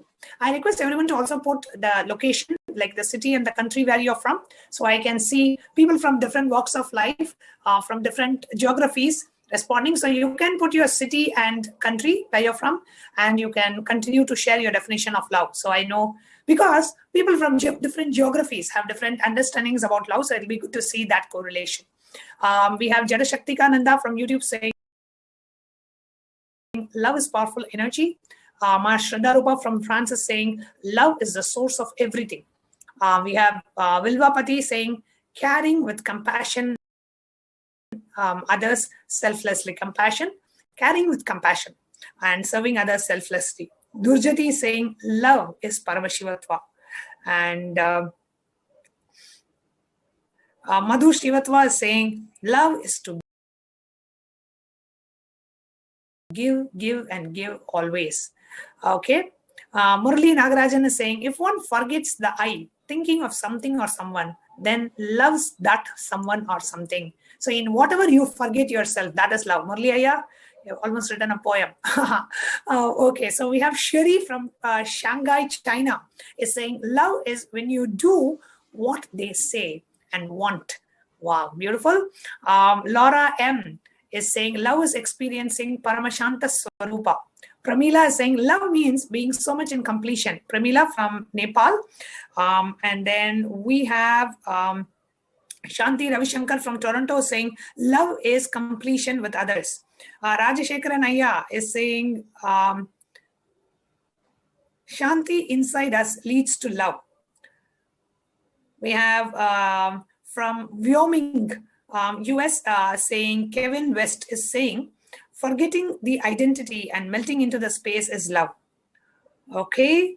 I request everyone to please put your location also. Tiana Forrest from Reno, Nevada, USA is saying, I don't know how to describe what I feel as love. Truth and compassion exist in it. Beautiful. Okay. And we have many more. Nandu V is saying, Guruji, please bless me to get a soulmate.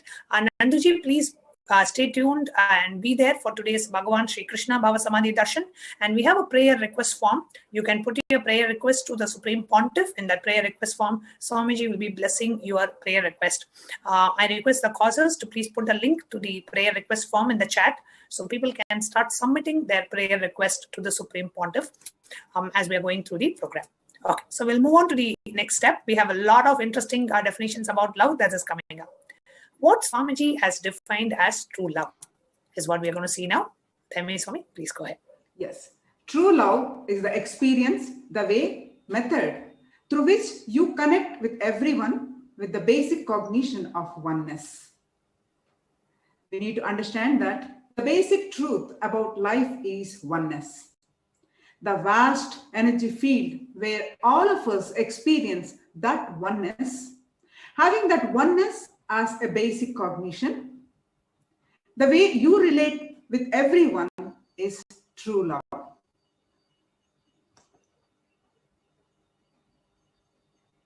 Now, friendliness is the expression of true love. Friendliness is the smell of Advaita, the oneness. It is the first step to experience true love. Mother and son become good mother and son when there is a friendliness between both of them. Father and son become good father and son when there is a friendliness between both of them.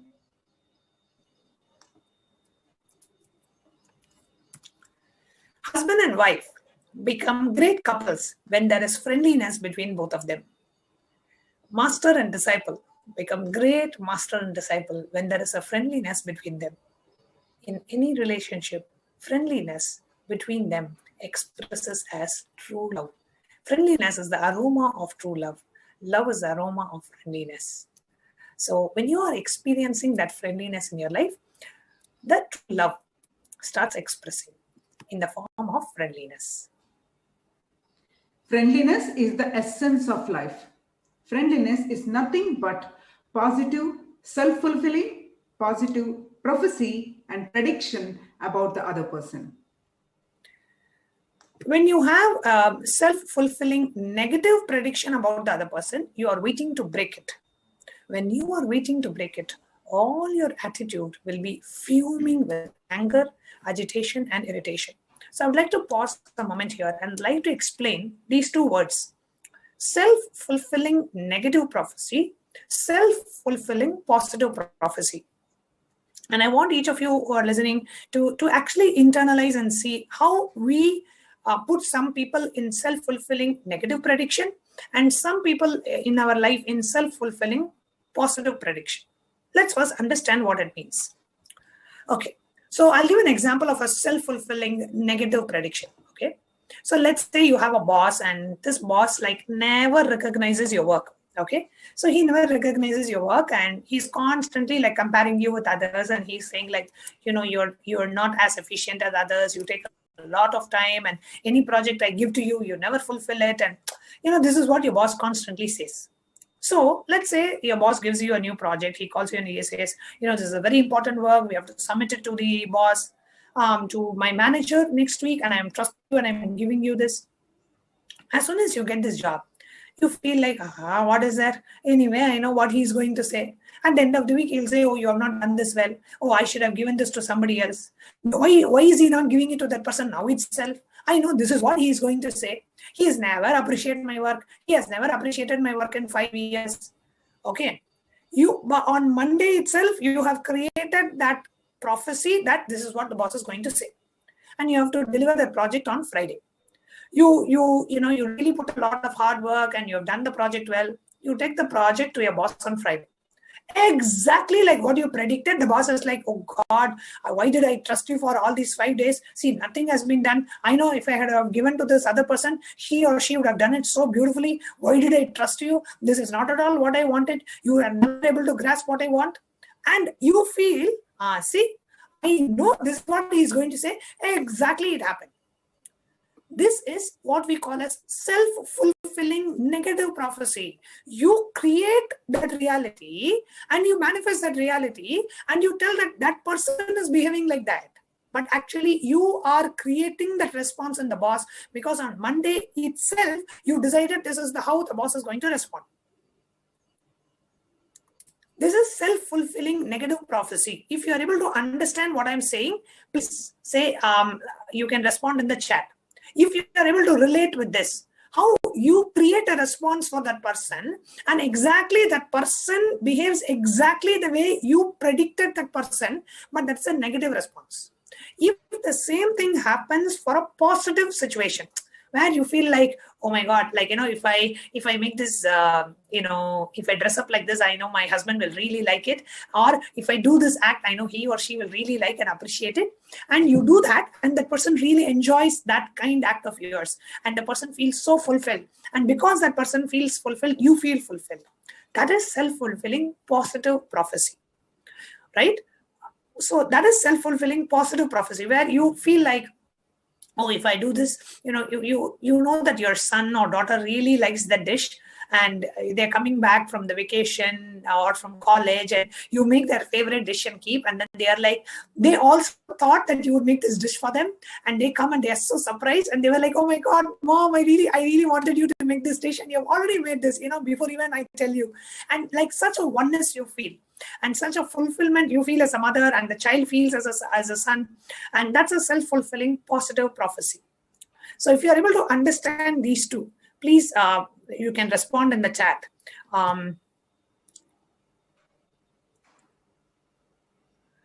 Okay, Spiritual Solutions is saying 100% I can relate. I had it in the last job. Now I very much appreciate what it is. Okay, Nanda V is also saying, feeling blessed. Thank you, Guruji from Hosur, India. Tiana Forrest is saying, yes, I'm able to relate with that.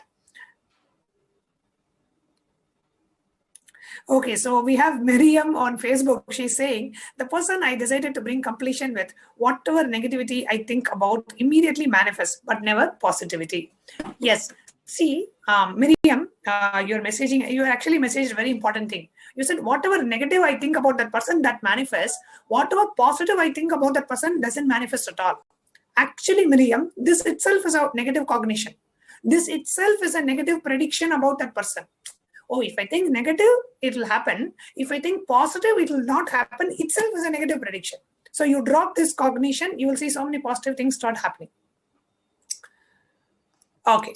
So please go ahead and respond in the chat so we know that all of you are able to listen and understand and receive this prasada from Bhagavan Shri Krishna. Yes, the next slide.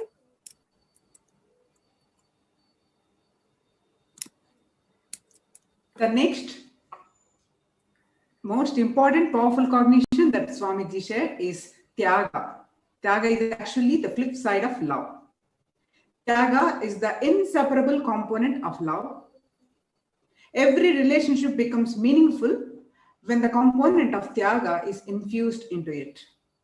Tyaga is nothing but ferociously asserting the ultimate truths and the powerful cognitions and dropping all the illusory identities, interferences, and inferences due to it.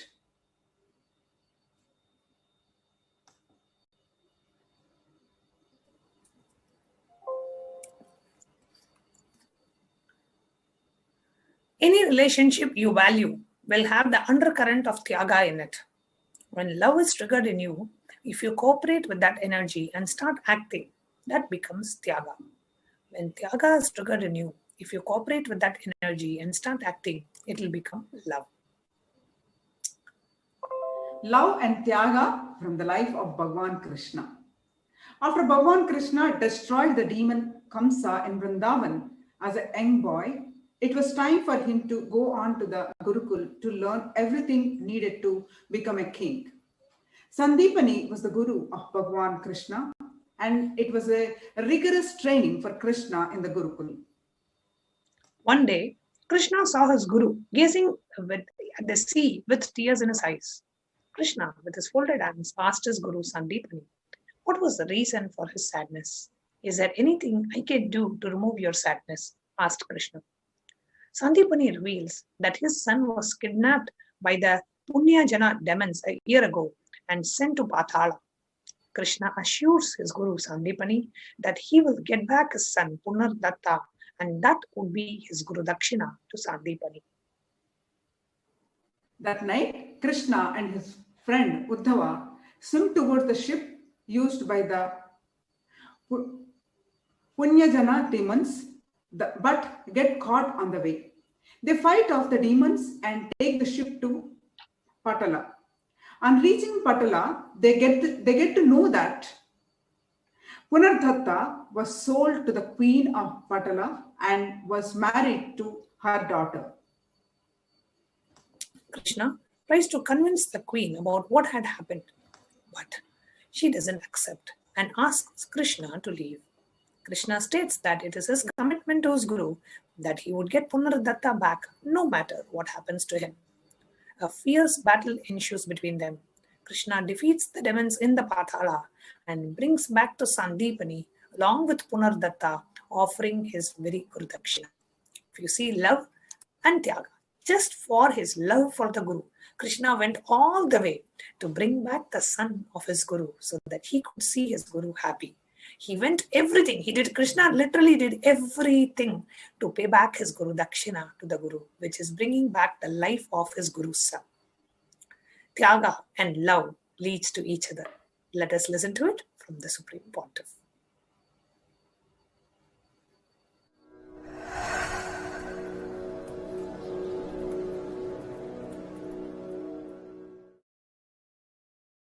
When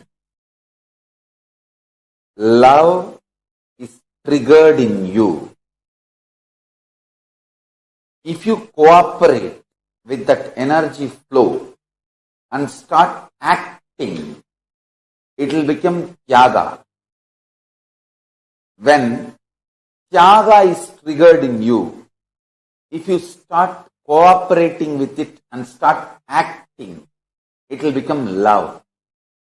Understand here, the master key, the key point is when they are triggered, acting, start cooperating, working. Beautifully, Paramahamsa Upanishad says, the moment you feel the Tyaga, without the fear of failure, renounce. And if you fail, it's okay.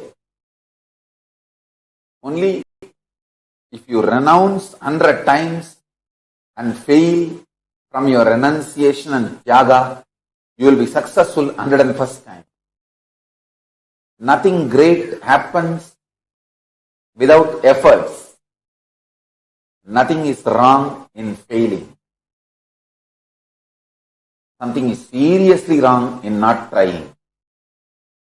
I tell you, a failed sannyasi is million times greater than successful middle class mediocre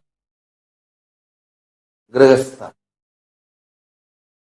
Because the depth with which he is attempting for Tyaga, the depth itself is too big. It's like in Indian villages we say, 8th pass, 10th fail.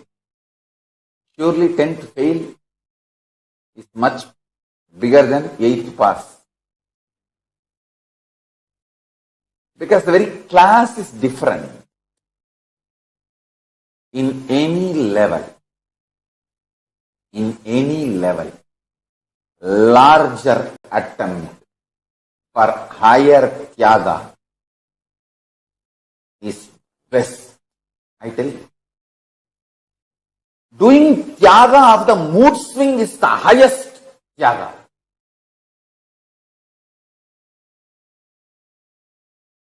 Doing tyaga of the mood swing. Nitya Puja helps the renunciation of mood swings. Every day morning at 6 o'clock, you have to sit for puja. Then what happens, your mood swings become irrelevant. You see, always your mood is set. The trend for your whole day is set in morning, early morning when you wake up. So the moment you wake up, you know you have to do yoga and you have to do puja. Then your whole day is set to the best trend. Then naturally your whole day has to be best. I tell you, this Nitya Yoga and Nitya Puja is the most powerful way to renounce the mood swings, tyaga of mood swings. Whenever the gas starts in the stomach, usually early morning when you wake up, that is the time stomach will be full of gas. The gas in the stomach makes you forget the higher ideals of your life. You can check in your own life. I tell you, renouncing the mood swings is the most pro-life decision you will take. Anyone who is integrated to the spiritual routine will not even know something called mood swing exists. Mood swings will become irrelevant to you.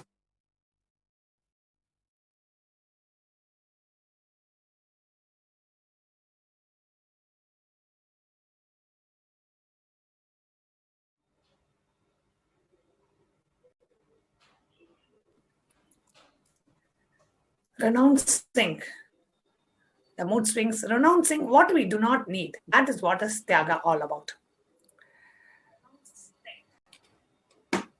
Let us now experientially understand what actually we are missing in our relationships and how we can bring completion and fulfillment to our relationship. Let's consciously build relationships. We need to understand that if you had some relationship and lost it, you have not systematically built it. It has happened to you as an accident. Anything which brings you powerlessness, difficulty, and you never had that systematically. Anything you consciously build stays with you and makes you more and more powerful. If you feel your earlier relationships are a failure, you need to know you did not build it consciously. It happened as an accident. You carry a certain unconscious negative thought current and pattern with which you relate people around you. As long as you carry the same pattern, you will always attract the same kind of relationship in your life. When you complete and get out of the pattern and incompletions you are carrying, you will attract the right people and relationships in your life. Now, the Supreme Pontiff of Hinduism is sharing a 3-step technique to heal our relationships. So I request everyone to please provide your complete listening as we listen to the Supreme Pontiff share how do we heal relationships in our life, a 3-step technique.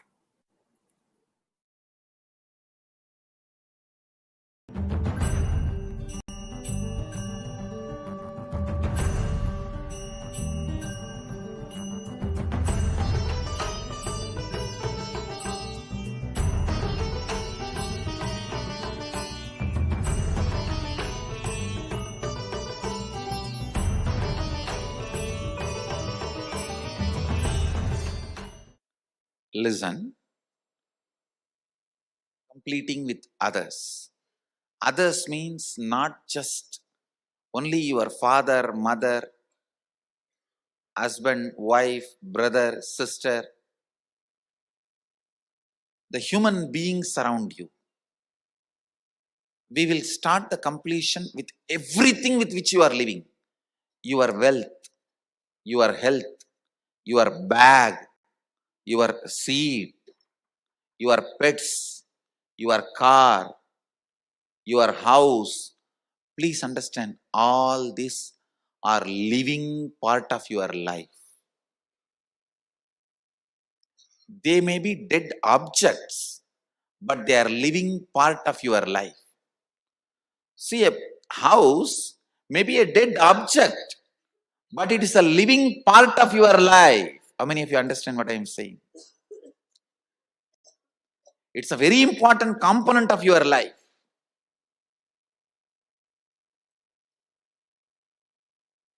First, we will start completion with all the human beings with whom we are living. First step, completion with everything. With every human being.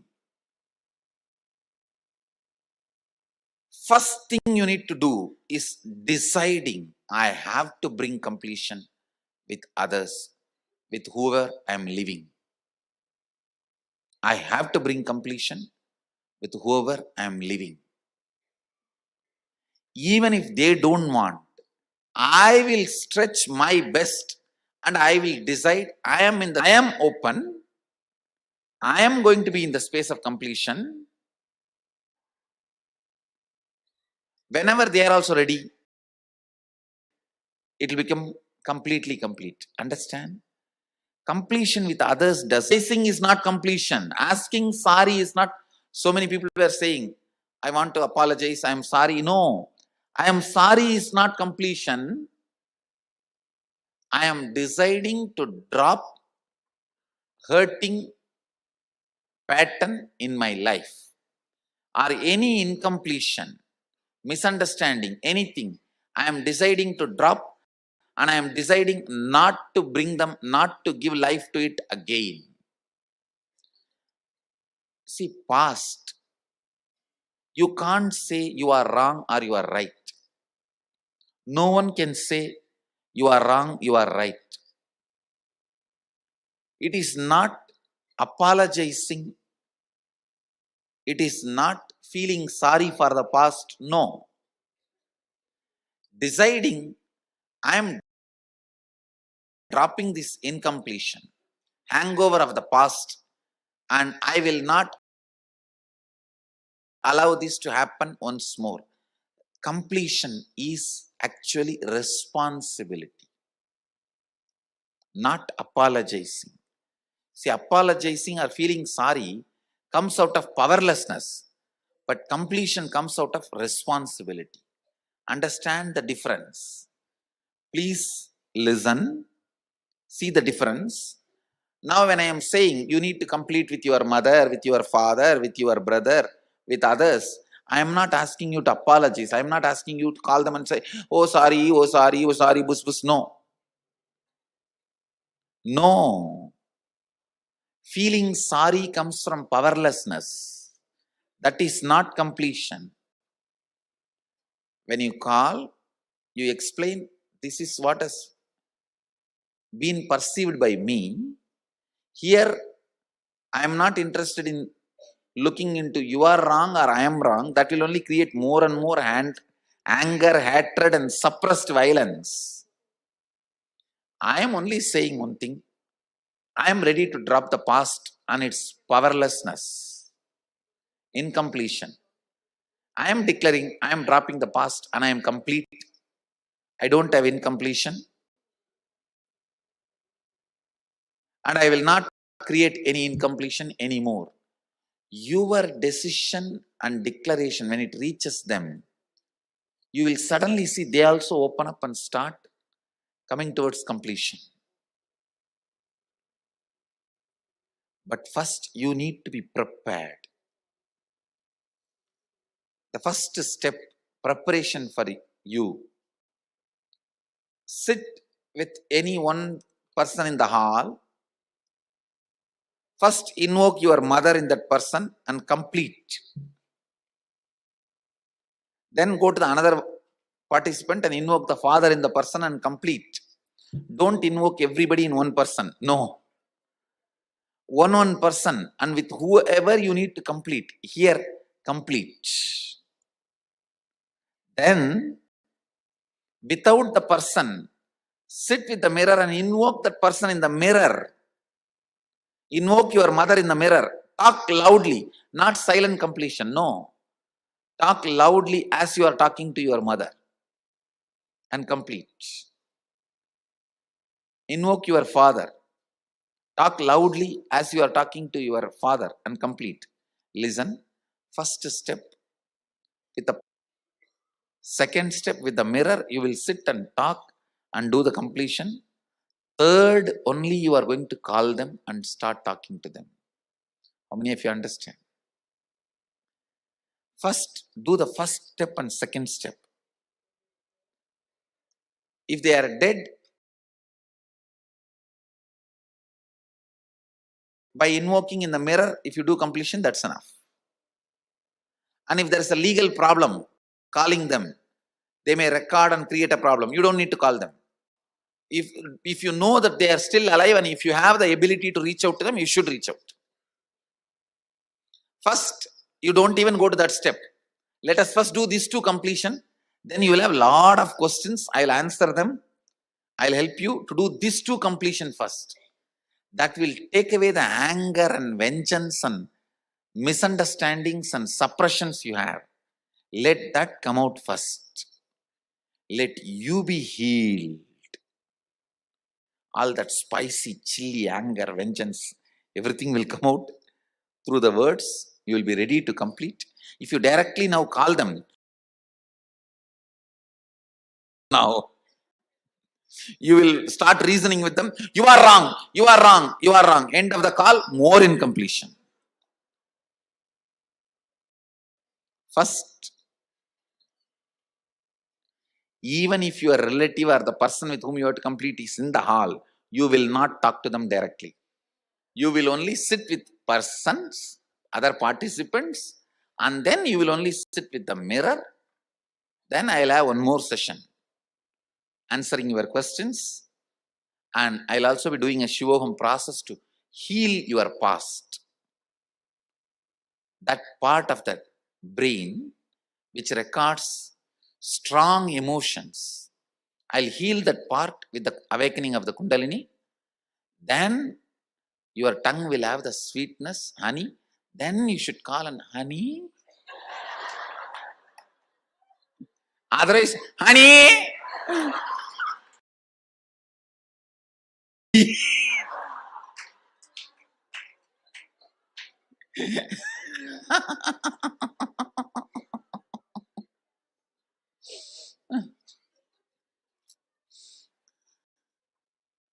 Completion is not feeling sorry, feeling powerless.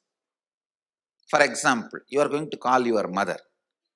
Sit with her, explain from the beginning what all incompletions you developed with her, make her understand very clearly you are responsible for it.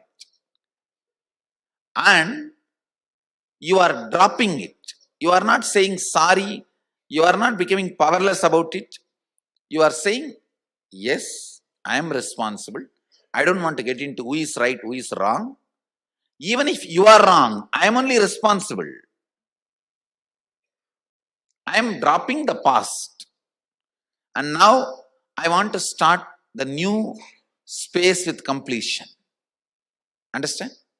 I am dropping the past in completion and I am starting the new space with completion. See, when you call, before you call them, I will give you instruction. Simple introduction. You tell them, I am going through a meditation program where I am supposed to complete with myself and all the relatives. So, I am calling you.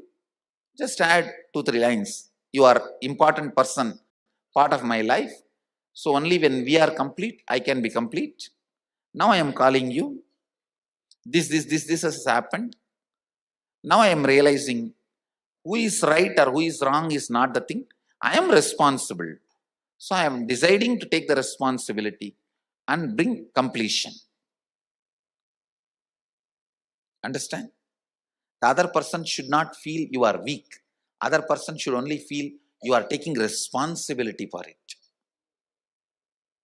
Now what I am saying, even if that person has done something wrong,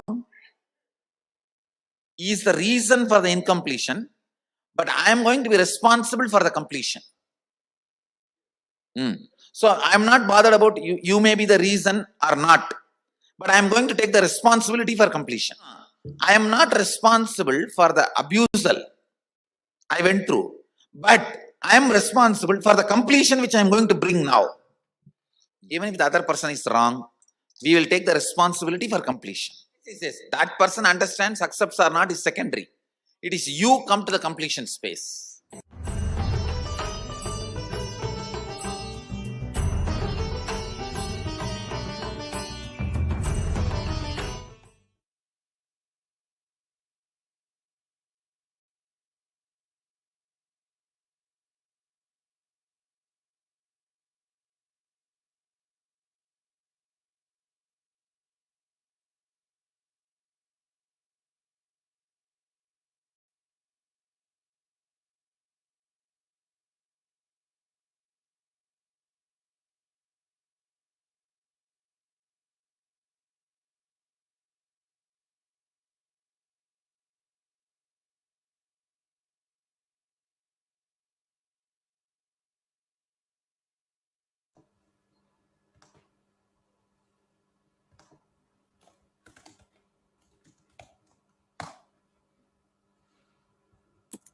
Oh, apologizing for the technical glitch.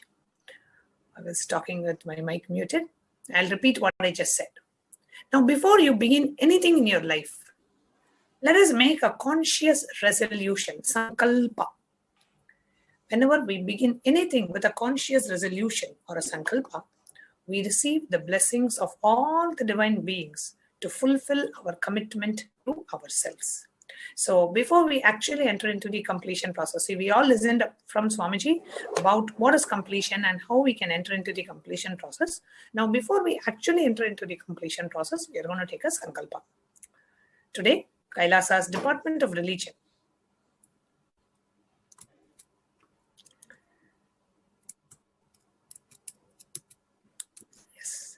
Today, Kailasa's Department of Religion is offering this service of creating a Satya Sankalpa, a conscious resolution to receive the blessings of the Supreme Pontiff for bringing completion to our relationships. Please sit with your head, neck, and spine in a straight line. And we are now going to take the conscious resolution, a Sankalpa, to bring completion with every relationship in our life, including the relationship that you had picked earlier in the session today. So now let us enter into the conscious resolution process, the Satya Sankalpa.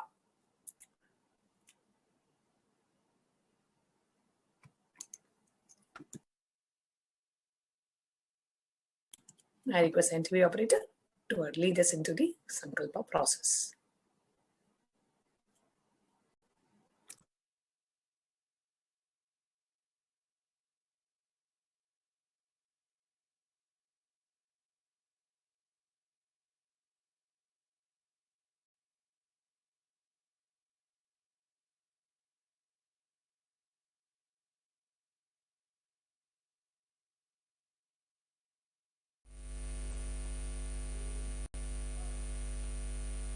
Nithyananda.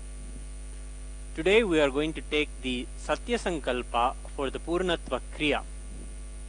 Satya Sankalpa is done in the Sanskrit language.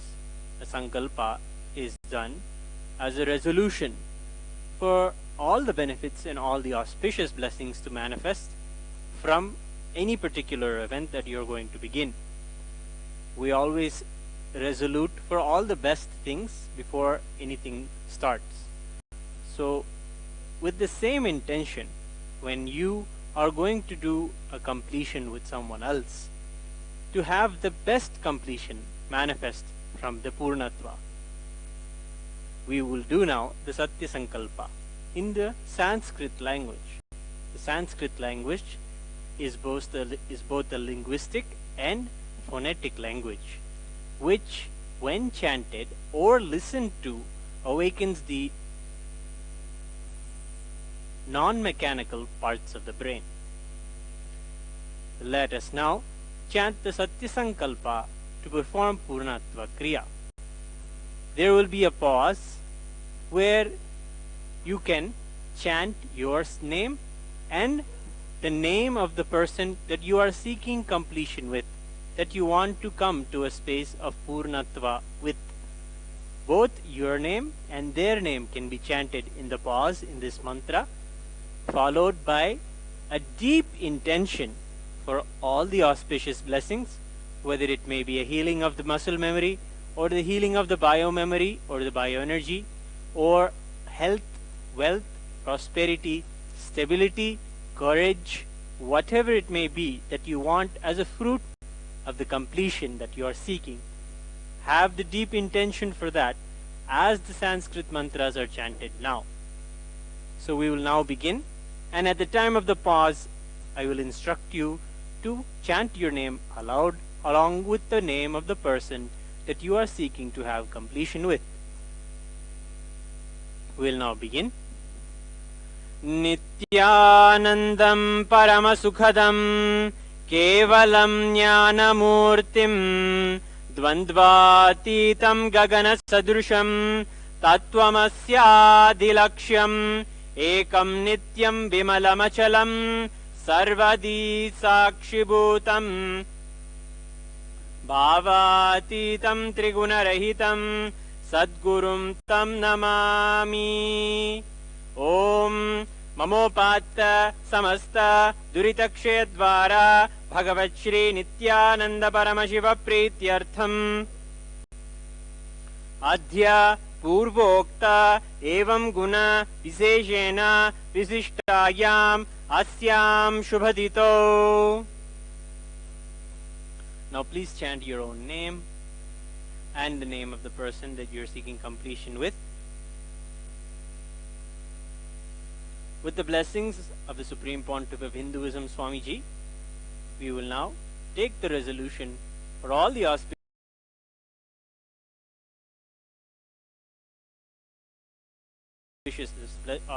blessings from this Purnatva Kriya. Manasepsita sakala sadhabhishtakamyartha siddhyartam kshemastheirya virya vijaya आयुरारोग्य ऐश्वर्यानाम अभिवृद्ध्यर्थम धर्म अर्थ काम मोक्ष चतुर्विध फल पुरुषार्थ सिद्ध्यर्थम समस्त दुरितोपशांत्यर्थम समस्त मंगलावाप्यर्थम भगवत् श्री नित्यानंद परम शिव प्रसादेन सकुटुंबस्य ज्ञान वैराग्य जीवन मुक्ति प्राप्त्यर्थम श्री सर्वदेव देवी स्वरूप भगवत् श्री नित्यानंद परम शिव पूर्णत्व क्रियां च करिष्ये. With this, let us have a deep prayer and gratitude to His Divine Holiness, the Supreme Pontiff of Hinduism, Swamiji. Finally, He is the one who gives us completion. He is the one who removes all the suffering and incompletions within us and around us with His blessings. We now take the Satya Sankalpa for the Purnatva Kriya. Thank you, Nithyanandam.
Okay, now let's enter into the completion process.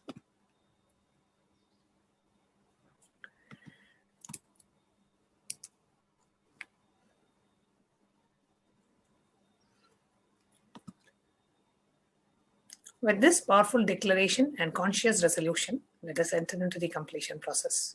The first step, pen down in detail all the incompletions. See, the completion process now we are going to do only with the one relationship that we identified at the beginning of the process. Right? Some of you identified your spouse, some of you said your elder son, some of you said your friend, your mother, your parents. So pen down in detail all the incompletions you have with the person with whom you want to bring completion. Pen down all the incidents with that person where you felt powerless, hurt, pained, angry, exploited, where you felt you were not trusted. For each incident, pen down the world and my world. Okay, what is the world? The actual happening, just like a set of facts. For example, when I was 7 years of age, my mother didn't order a cake for my birthday. Right? That's the world. What actually happened? Then the my world is your interpretation, the perception that you carry about what is happening, which consists of judgments, labels, ideas, opinions, notions, interpretations, beliefs, experiences, expectations, memories. For example, my mother doesn't love me. Like your mother didn't order the cake was the actual the world, but the way you interpret it is, my mother doesn't love me, my mother likes my brother more, so she ordered a cake for his birthday, but she didn't order a cake for my birthday, and she purposely did this to hate me. She doesn't love me, she doesn't hate me, she only likes my brother. All these are our ideas, our perceptions, our interpretations, our judgments about that happening. So now with the relation, let's say for example, please listen carefully. With the relationship which you identified, okay, it can be your mother, your parents, you may have any judgment about that person. Identify the judgment you have about that person, okay? So you have a judgment that this person is very demanding, like whatever the judgment that you have the most about that person. Okay, this person is very demanding, this person is very insensitive, this person is very rude, this person is very arrogant, this person is very whatever. Any one judgment, in just one judgment you take about the person, and you are going to, today we are going to complete that one judgment you have about that person. Identify in which incident, the first incident, please go to the next slide. The first incident from where that judgment happened about that person. For example, if you feel like your father is very authoritative, okay, he never listens to you, he just wants you to just follow his orders like a military man, and you always felt him to be very authoritative, then identify when was the first time that you felt your father was authoritative. When was the first time in your life you identified, you built that cognition about that person? Please pen that down. Just one incident I want you to pen down. The first incident when you had that cognition, you built that judgment, you put that label about that person. Let us say you chose your mother, okay, and you felt like your mother was always like, she loves your sister more than you. That was the judgment you have. When was the first time you had that impression about your mother? What was the first incident? Pen that down. So let's take a few minutes to pen down any one judgment that you had about the person with whom you want to complete with. Let's say in the beginning of the program, you chose a mother or father or sibling or brother or spouse. Choose that same relationship. With that person, what is the judgment or the idea or the cognition you have about that person? Oh, this person is always like this. Choose any one such judgment. For that judgment or for that opinion you have about that person, identify when you formed that opinion about that person, the earliest incident when you formed that opinion about that person. Please write down. That one incident is all you're going to write down. And I'm going to give you a couple of minutes for that. Please start.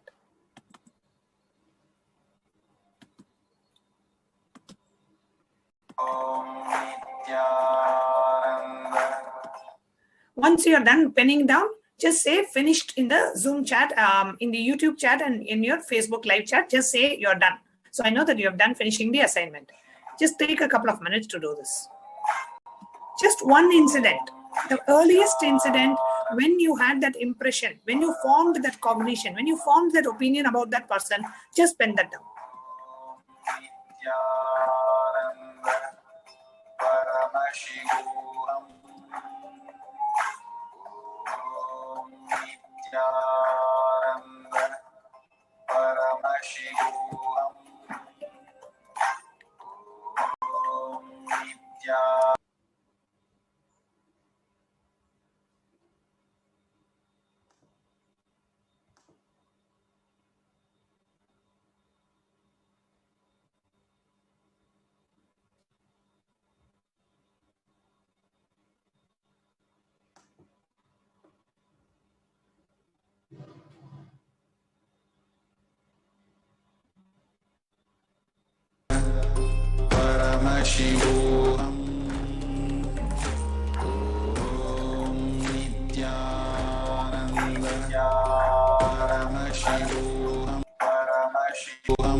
If you have finished writing this just one incident, the earliest incident,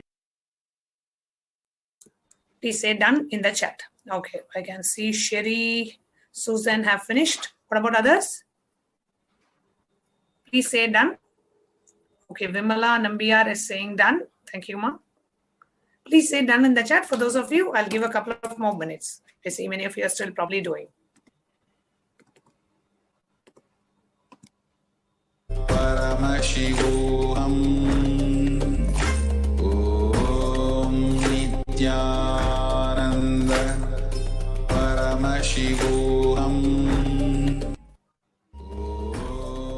What you have to write down is the incident when you formed that impression about that person. Whatever that, choose any one opinion, impression, judgment, label you have about that specific relationship in your life, whichever relationship you want to complete with.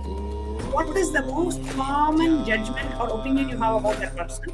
Identify when was the first time in your life when you experienced or when you formed that judgment. Pen down the word. Means this is what happened. This is the way I cognized that person in that incident. These two you'll have to write down. The word. What actually happened? I said this, he said this, I did this, he did this, or she did this. My word.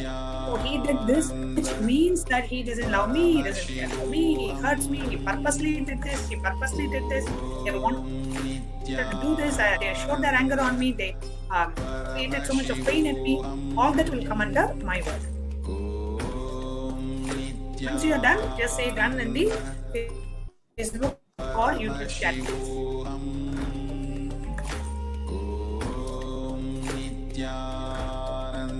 Okay, so I can see when if you are done now we will move on to the second step.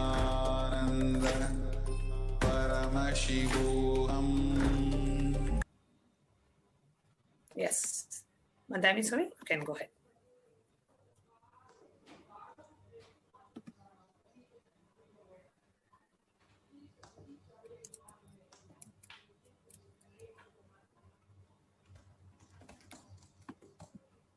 Yes.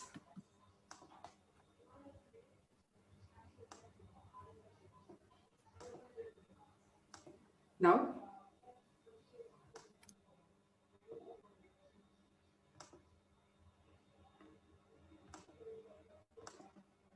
Now the step 2 of this process is sit with the participant in the session and invoke that relationship that you want to bring completion with that person, and share your incompletions and complete. If you do not have any participant near you, you can do this step with the Atmamurti of the Supreme Pontiff of Hinduism. You can do this two way. If you can find a participant, you can sit with that participant and invoke the person that your relationship that you want to complete with, invoke that person in the participant and share your incompletions and complete. If you do not find a participant, you can, or if you're not comfortable, just you can sit with the Supreme Pontiff of Hinduism's Atmamurti and do the completion process. And there is a question in the chat. One of the participants is saying, what if I don't remember the earliest incident in your life? You can pen down whatever is the earliest you remember. Let us say the incident happened at the age of 7 or 10, but you don't remember that. But what you remember is the incident that happened at the age of 15, where you continue to hold on to that same judgment or opinion about that person. And that is the earliest you remember. Pen down that. That's fine. And in this step, what you will do is, you will sit with Swamiji's Atmamurti. See, if you're doing this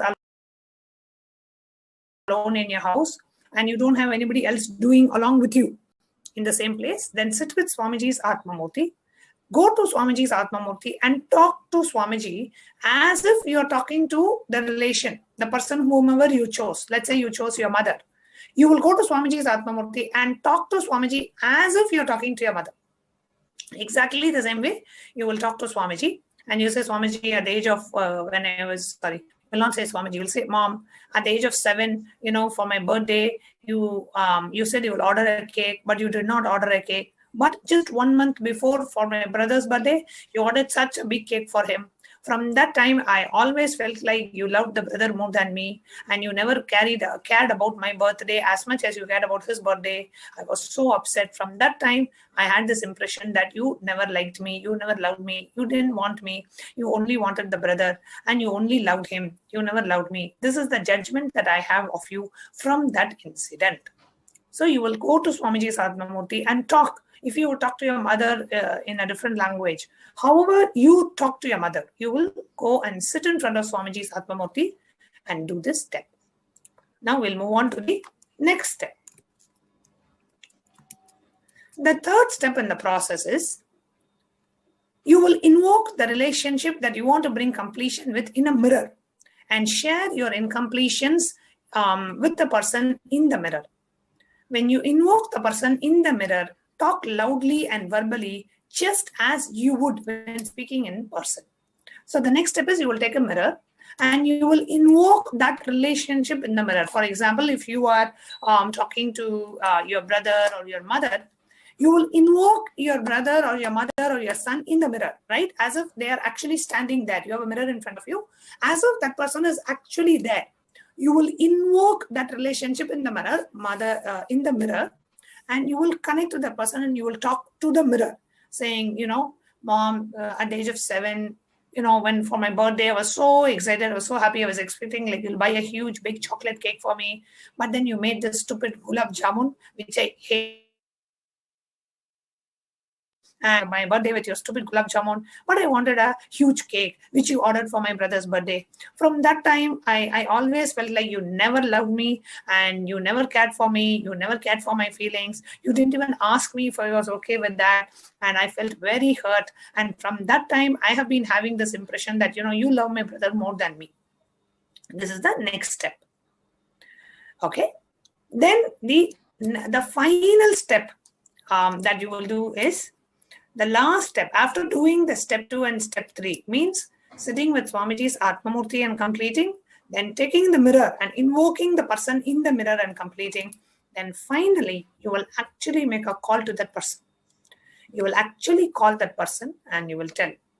After doing this, please do not call before that. After finishing doing it in the mirror and doing it with Swamiji's Atmamurti, you will actually call that person.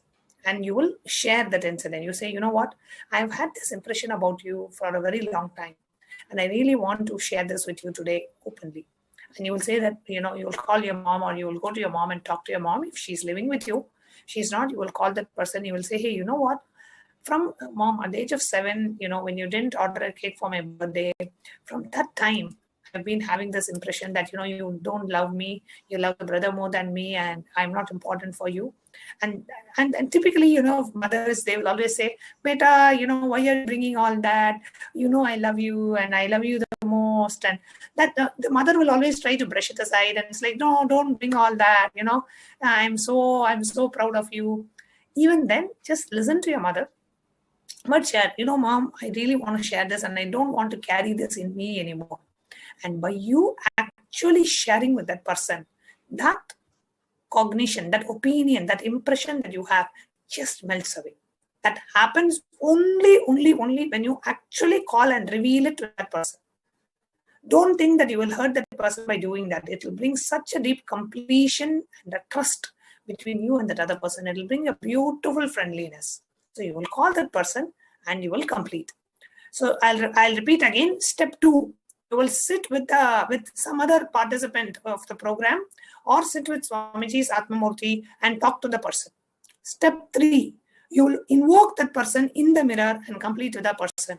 Step 4, you will actually call that person and complete with that relationship. These are the things that you will do. Okay, so I'm going to give you a few minutes. Please do step 2, 3, and 4.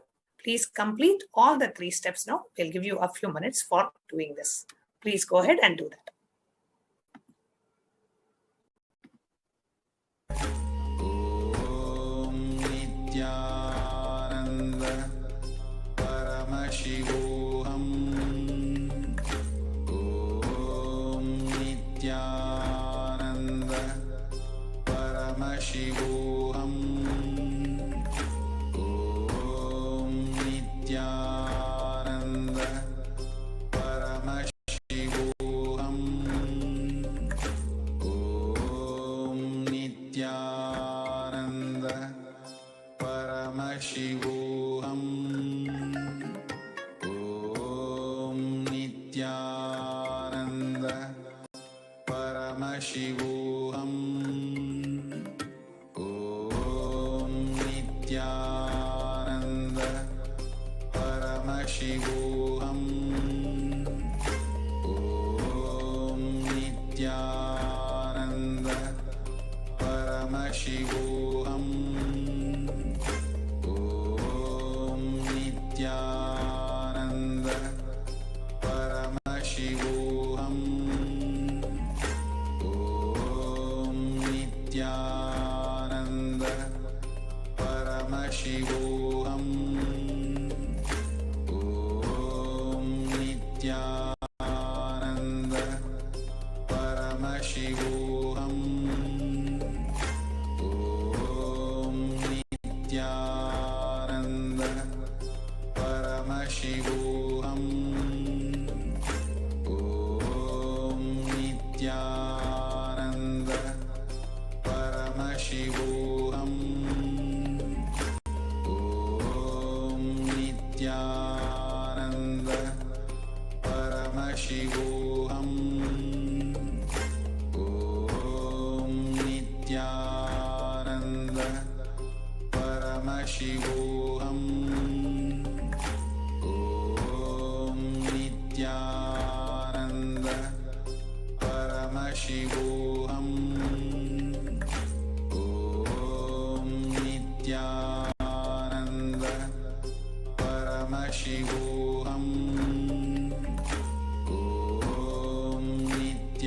Nithyananda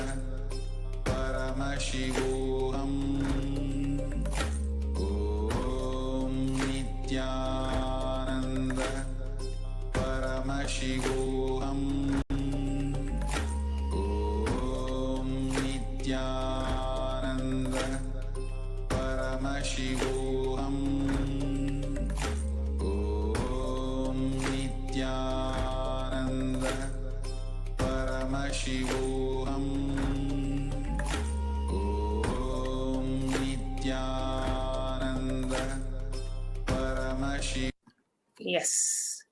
So in the interest of time, we are going to move on. If you have not yet completed any of the steps, Please continue after the program and do this for every single relationship in your life. And every single judgment, incompletion, powerlessness you have about that person, not just one judgment or incompletion or cognition, all the cognitions, opinions you have about that person, find out when you had that cognition and start completing. That will lead to a beautiful, blissful relationship between you and that person. This is the sure short way to experience and radiate true love and friendliness in all the relationships in your life. And now we are going to actually see a beautiful sharing of how Swamiji Swamiji has millions of disciples. And in each and every disciple's life, how Swamiji radiates that pure love and how he makes us experience that he is there for us, how he takes care of us in each and every situation in our life, how he really becomes a part of our life and ensures that we are complete and we experience completion in all dimensions of life. We have a beautiful sharing from one of our House of Representatives, and we would like to share that with all of you. How Swamiji is there for each and every one of his disciples. Let us watch this sharing.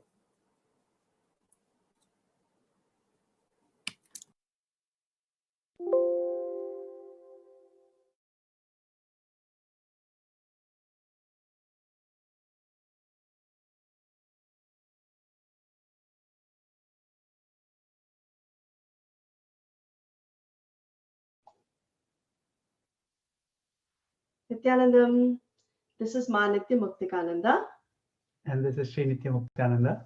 And we are here to share an amazing experience that we've had with the grace and blessings of Swamiji.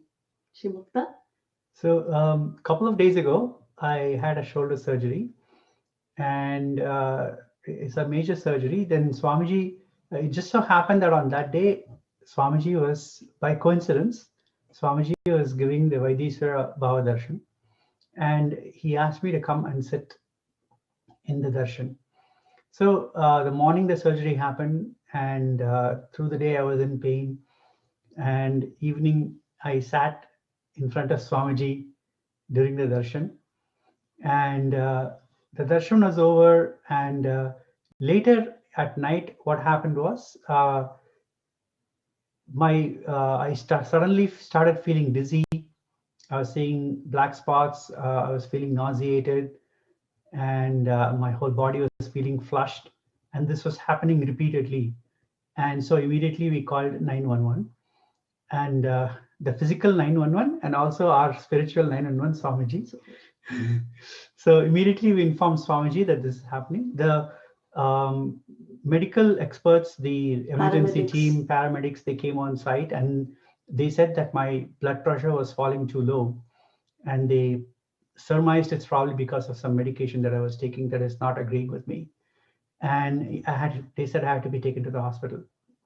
And as you know, here, because of COVID regulations, no one else is allowed to accompany. So I went there all by myself in the ambulance. And Ma Muktika immediately informed Swamiji that my blood pressure was falling very low, and I was taken to the hospital. And it's such an amazing grace, Swamiji's grace, his compassion, that he immediately said, of course, I'll be taking care. That's what he immediately told Ma Muktika.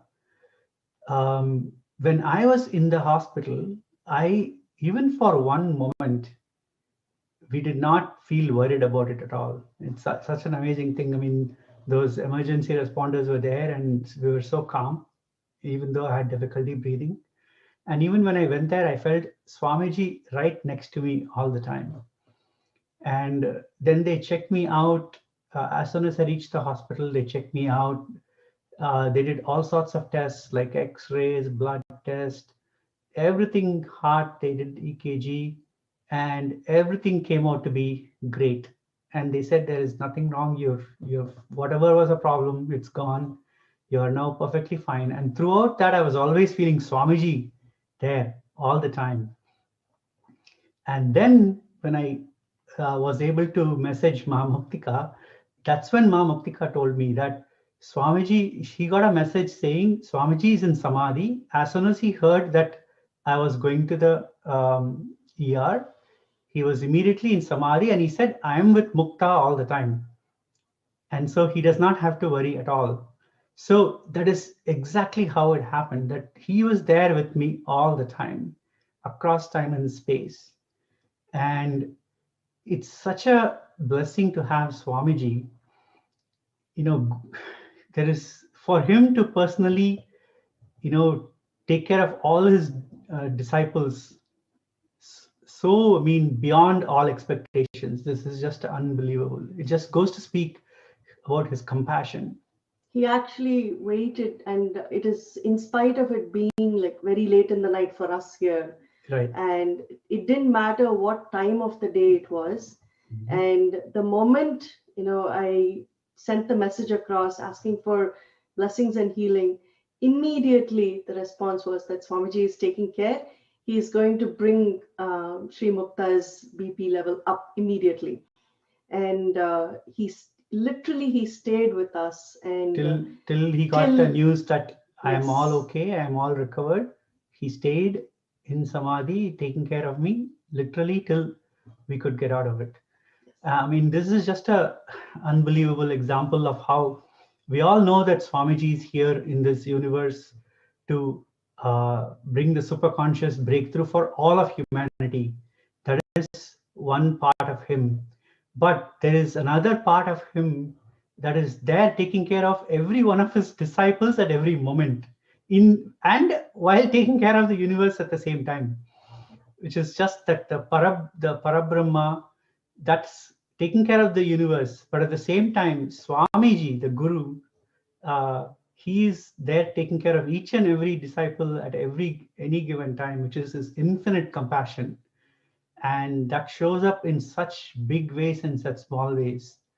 And we were just really overwhelmed by the love, grace, affection of the Supreme Pontiff of Hinduism, who is responsible for all of enlightenment of all of the universe, yet taking care of each one individual like this, waiting there to take care of me while I was in the hospital. We are just overwhelmed by Swamiji's compassion and wanted to share that story with all of you. He never leaves us alone. You always feel his grace, his hand on your head, and you know he's there to take care. It's such a beautiful feeling, and so much of joy, so much of compassion that you experience, with Swamiji's grace, that there's just eternal gratitude to Swamiji for everything he does and how much he extends for all of us. If we are able to sit here and Sri Mukta is able to even attend to work, it is because of Swamiji's grace and his blessings. Oh yeah, my God, the doctor said I won't be able to, I have to be in a sling for like few weeks. I won't be able to go back to work quickly, but just 2 days later, I'm already feeling so much better. It's only because of Swamiji's grace. Yeah. It's infinite grace. Yes. Thank you, Swamiji. Thank you, Swamiji. Thank you for everything. Nithyanandam. Nithyanandam. Just so touching to listen to Muktika and Sri Muktaya. Just to listen and hear like how Swamiji, well, as the incarnation of Paramashiva, as Bhagavan Sri Krishna himself, how he is doing all the cosmic actions, the Panchakrityas on one side, and taking care of the whole cosmos, but on the other side, making us feel and just being there for each and every one of us at every moment in time. Today we heard Muktaya sharing, and there are thousands and hundreds of thousands like that in the world, whom every single person Swamiji attends to individually, personally, for all family issues, for child issues, for health issues, for job issues. He is there. How he manages handling each and every one of us, making every one of us feel he is there exclusively for us. There is no way we can even comprehend that aspect of Swamiji. Just this pure compassion and love for each and every one of his disciples. Swamiji says, it is just the love for my disciples that gets me out of samadhi every day to come and talk to you, to come and deliver my message to each and every one of you. And Shri Muktaya, I know you just had a surgery, but really your sharing was very, very, very touching. Thank you so much for coming and sharing for all our viewers today. So with that, we would like to move on and prepare ourselves to receive Bhagavan Krishna. Now, when Bhagavan Krishna comes to our house, when Bhagavan Krishna is going to come to your bedroom or your living room or your kitchen today, how would we like to receive Bhagavan Krishna? So we have some of the offerings that we would like to present in front of you for those of you who would like to take benefit of that. And before we move that, we want to share a reference from the Hindu scriptures, of course, from Bhagavan Sri Krishna himself, how he says, how we can connect to the deities, the energy of those deities, and what does it really mean? And he mentions a beautiful reference from the Bhagavad Gita. And I would like to chant that. How can we prepare ourselves without even chanting a verse from Bhagavad Gita? So it's a scriptural reference from Bhagavan Sri Krishna on how he says, what can we do for immediate manifestation of desires?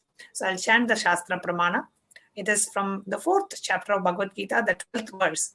Bhagavan Sri Krishna says, Kangshanta karmanam siddhim yajanta iha devataha kshipram himanushe loke siddhir bhavati karmaja.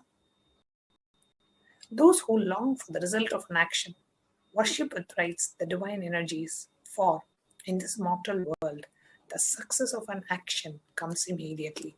So anything that you would like to immediately manifest, this is what Bhagavan Sri Krishna says.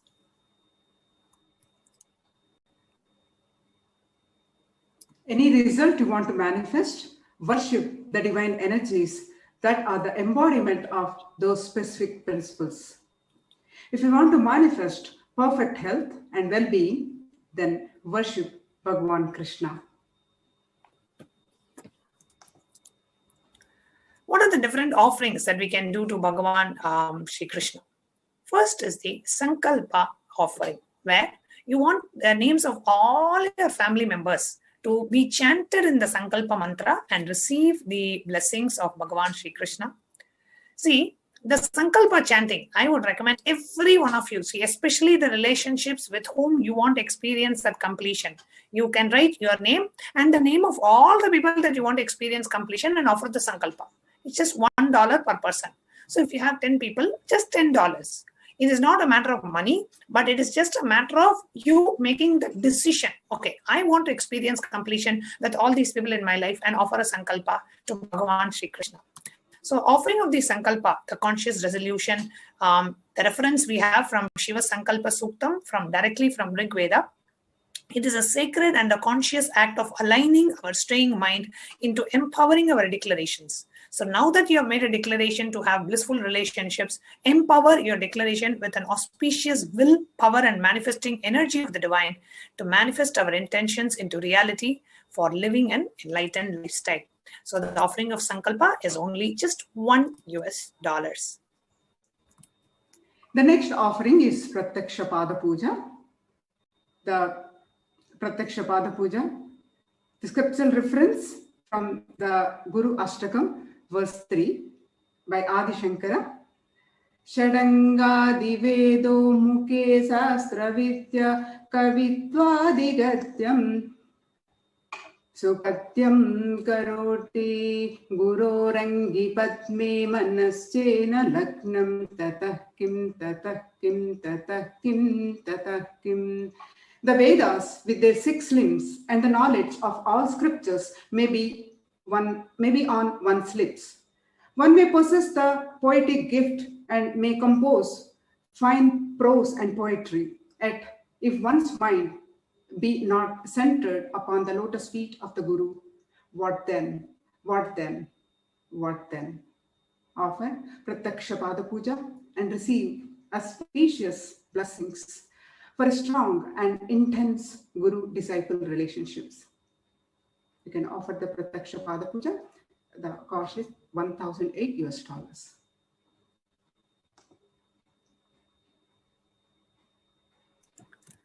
The next offering that we have for Bhagavan Shri Krishna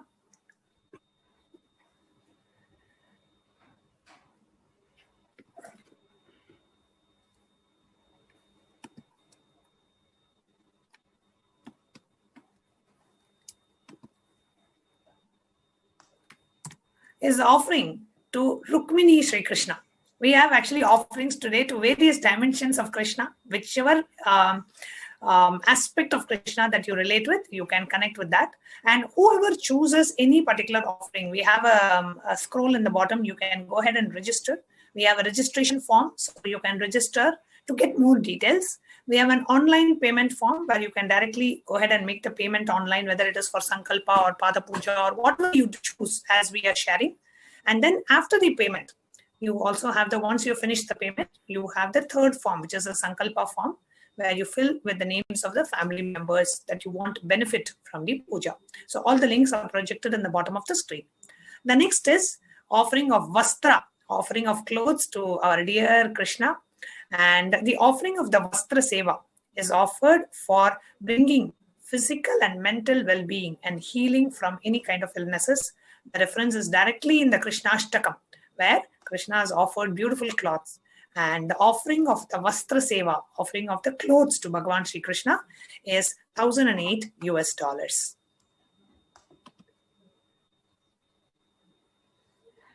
The other Vedas, yes, sorry. Yes, ma'am. The next offering that we have is directly the offering of for to Gopala Krishna. See, whenever we remember Krishna, we always offer, we think about the Go Seva, right? The Gopala Krishna, the Krishna with all his beautiful cows. So the Go Seva, you can offer a cow feed. You can actually offer food to the cows for in our Goshalas. So the Go Seva, the cow feed, the reference is beautifully there in Madhurashtakam, where it talks about Krishna as a cowherd boy and how his cows are so sweet, and offering the Go Seva to the cows of Krishna for manifesting of nourishment and removal of any food related problems. Always the beautiful cows and blissful happy cows are there in our Goshala, and you can offer the cow feed to them. And you can choose what amount you want to offer, $108 or $208 or $508, and offer the food to overcome any kind of a nourishment or food related problems in your life. The next offerings to Radhe Shri Krishna, that is Swarna Pushpa. You can offer gold flower. The scriptural reference from Bhagavad Gita chapter 9 says, if one offers to me with devotion a leaf, a flower, a fruit, or even water, I delightfully partake of that article offered with love by me, my devotee in pure consciousness. Offer a gold flower to last eternally in oneness with the avatar. You can different sizes of small, medium, and big. That is $600, $1,200, and $1,800. Offer the Swarna Pushpa. Next, we have the offering to Rukmini Krishna, the offering of Tulasi Patra. Tulasi is very, very sacred for the worship of Bhagavan Krishna. He loves, and we offer like the Tulasi garland. And you can offer the gold Tulasi leaf. And the offering of the gold Tulasi leaf to receive with pure love, to receive Bhagavan Shri Krishna's grace forever. And the reference to Tulasi is there in Srimad Bhagavatam, the 5th canto, the 3rd chapter, the 6th verse, where it mentions about the offering of the Tulasi leaf and a palmful of water to Krishna, and offer the Tulasi leaf with pure love to receive the grace of Bhagavan Shri Krishna. So the golden Tulasi leaf you can offer for just $600, $1,200, and $1,800. We have different size based on the dimensions. You can choose and offer the gold Tulasi leaf out of your love for Bhagavan Shri Krishna. The next offering is Swarna Navanita Patra to Navanita Krishna. This is the offering to Navanita Krishna. Swarna Navanita Patram. The reference for this Swarna Navanita Patram is from Srimad Bhagavatam, chapter 10, verse 90. Offer the butter bowl to Bhagavan Krishna to effortlessly achieve success in all endeavors. You can offer 3 different sizes The small $6,000 and medium $12,000 and the big is $18,000. The next we have is the offering of Tulabharam, which is referred to in the Atharva Veda as one of the Mahadanas, the supreme offering. The traditional way of offering the Tulabharam is a sacred gift of offering any item equivalent to the weight of the avatar, and the sacred giving for the sake of giving, to open up to receiving. This is the sacred Tulabharam. The Hindu giving is about offering with gratitude the highest that we have to receive the best possible. And you can offer gold or silver Tulabharam. Silver Tulabharam offering is $200,000, and item you can offer any material Tulabharam for $10,000. So where Swamiji's deity will be kept on one side of the swing, and on the other side, whatever material you offer, gold, silver, rice, jaggery oil, will be kept on the other side. So any kind of material you want to offer, like rice, ghee, jaggery, oil is $10,000, and silver Tulabharam is $200,000. The next offering is to Radhe Krishna, Swarna Valaya, that is gold finger ring. So scriptural reference you can find in Bhagavad Gita chapter 11 verse 10. Offer the Swarna Anghuti to Sri Krishna for the blessings of being in oneness with Bhagavan Krishna and radiate auspiciousness in life. The Swarna Valaya is $5,008.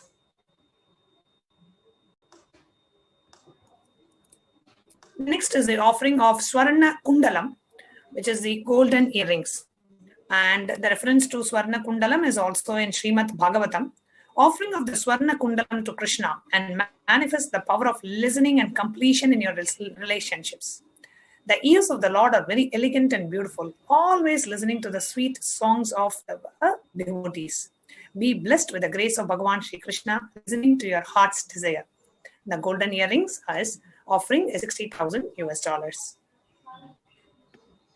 The next offering is offering to Purnavatara Krishna. That is Swarna Nupura, gold anklets. You can find the reference in Srimad Bhagavatam, Canto 3. Offer the Swarna Nupura to Bhagavan Krishna and cherish the blessings of joy, peace, and completion in the feet-related problems.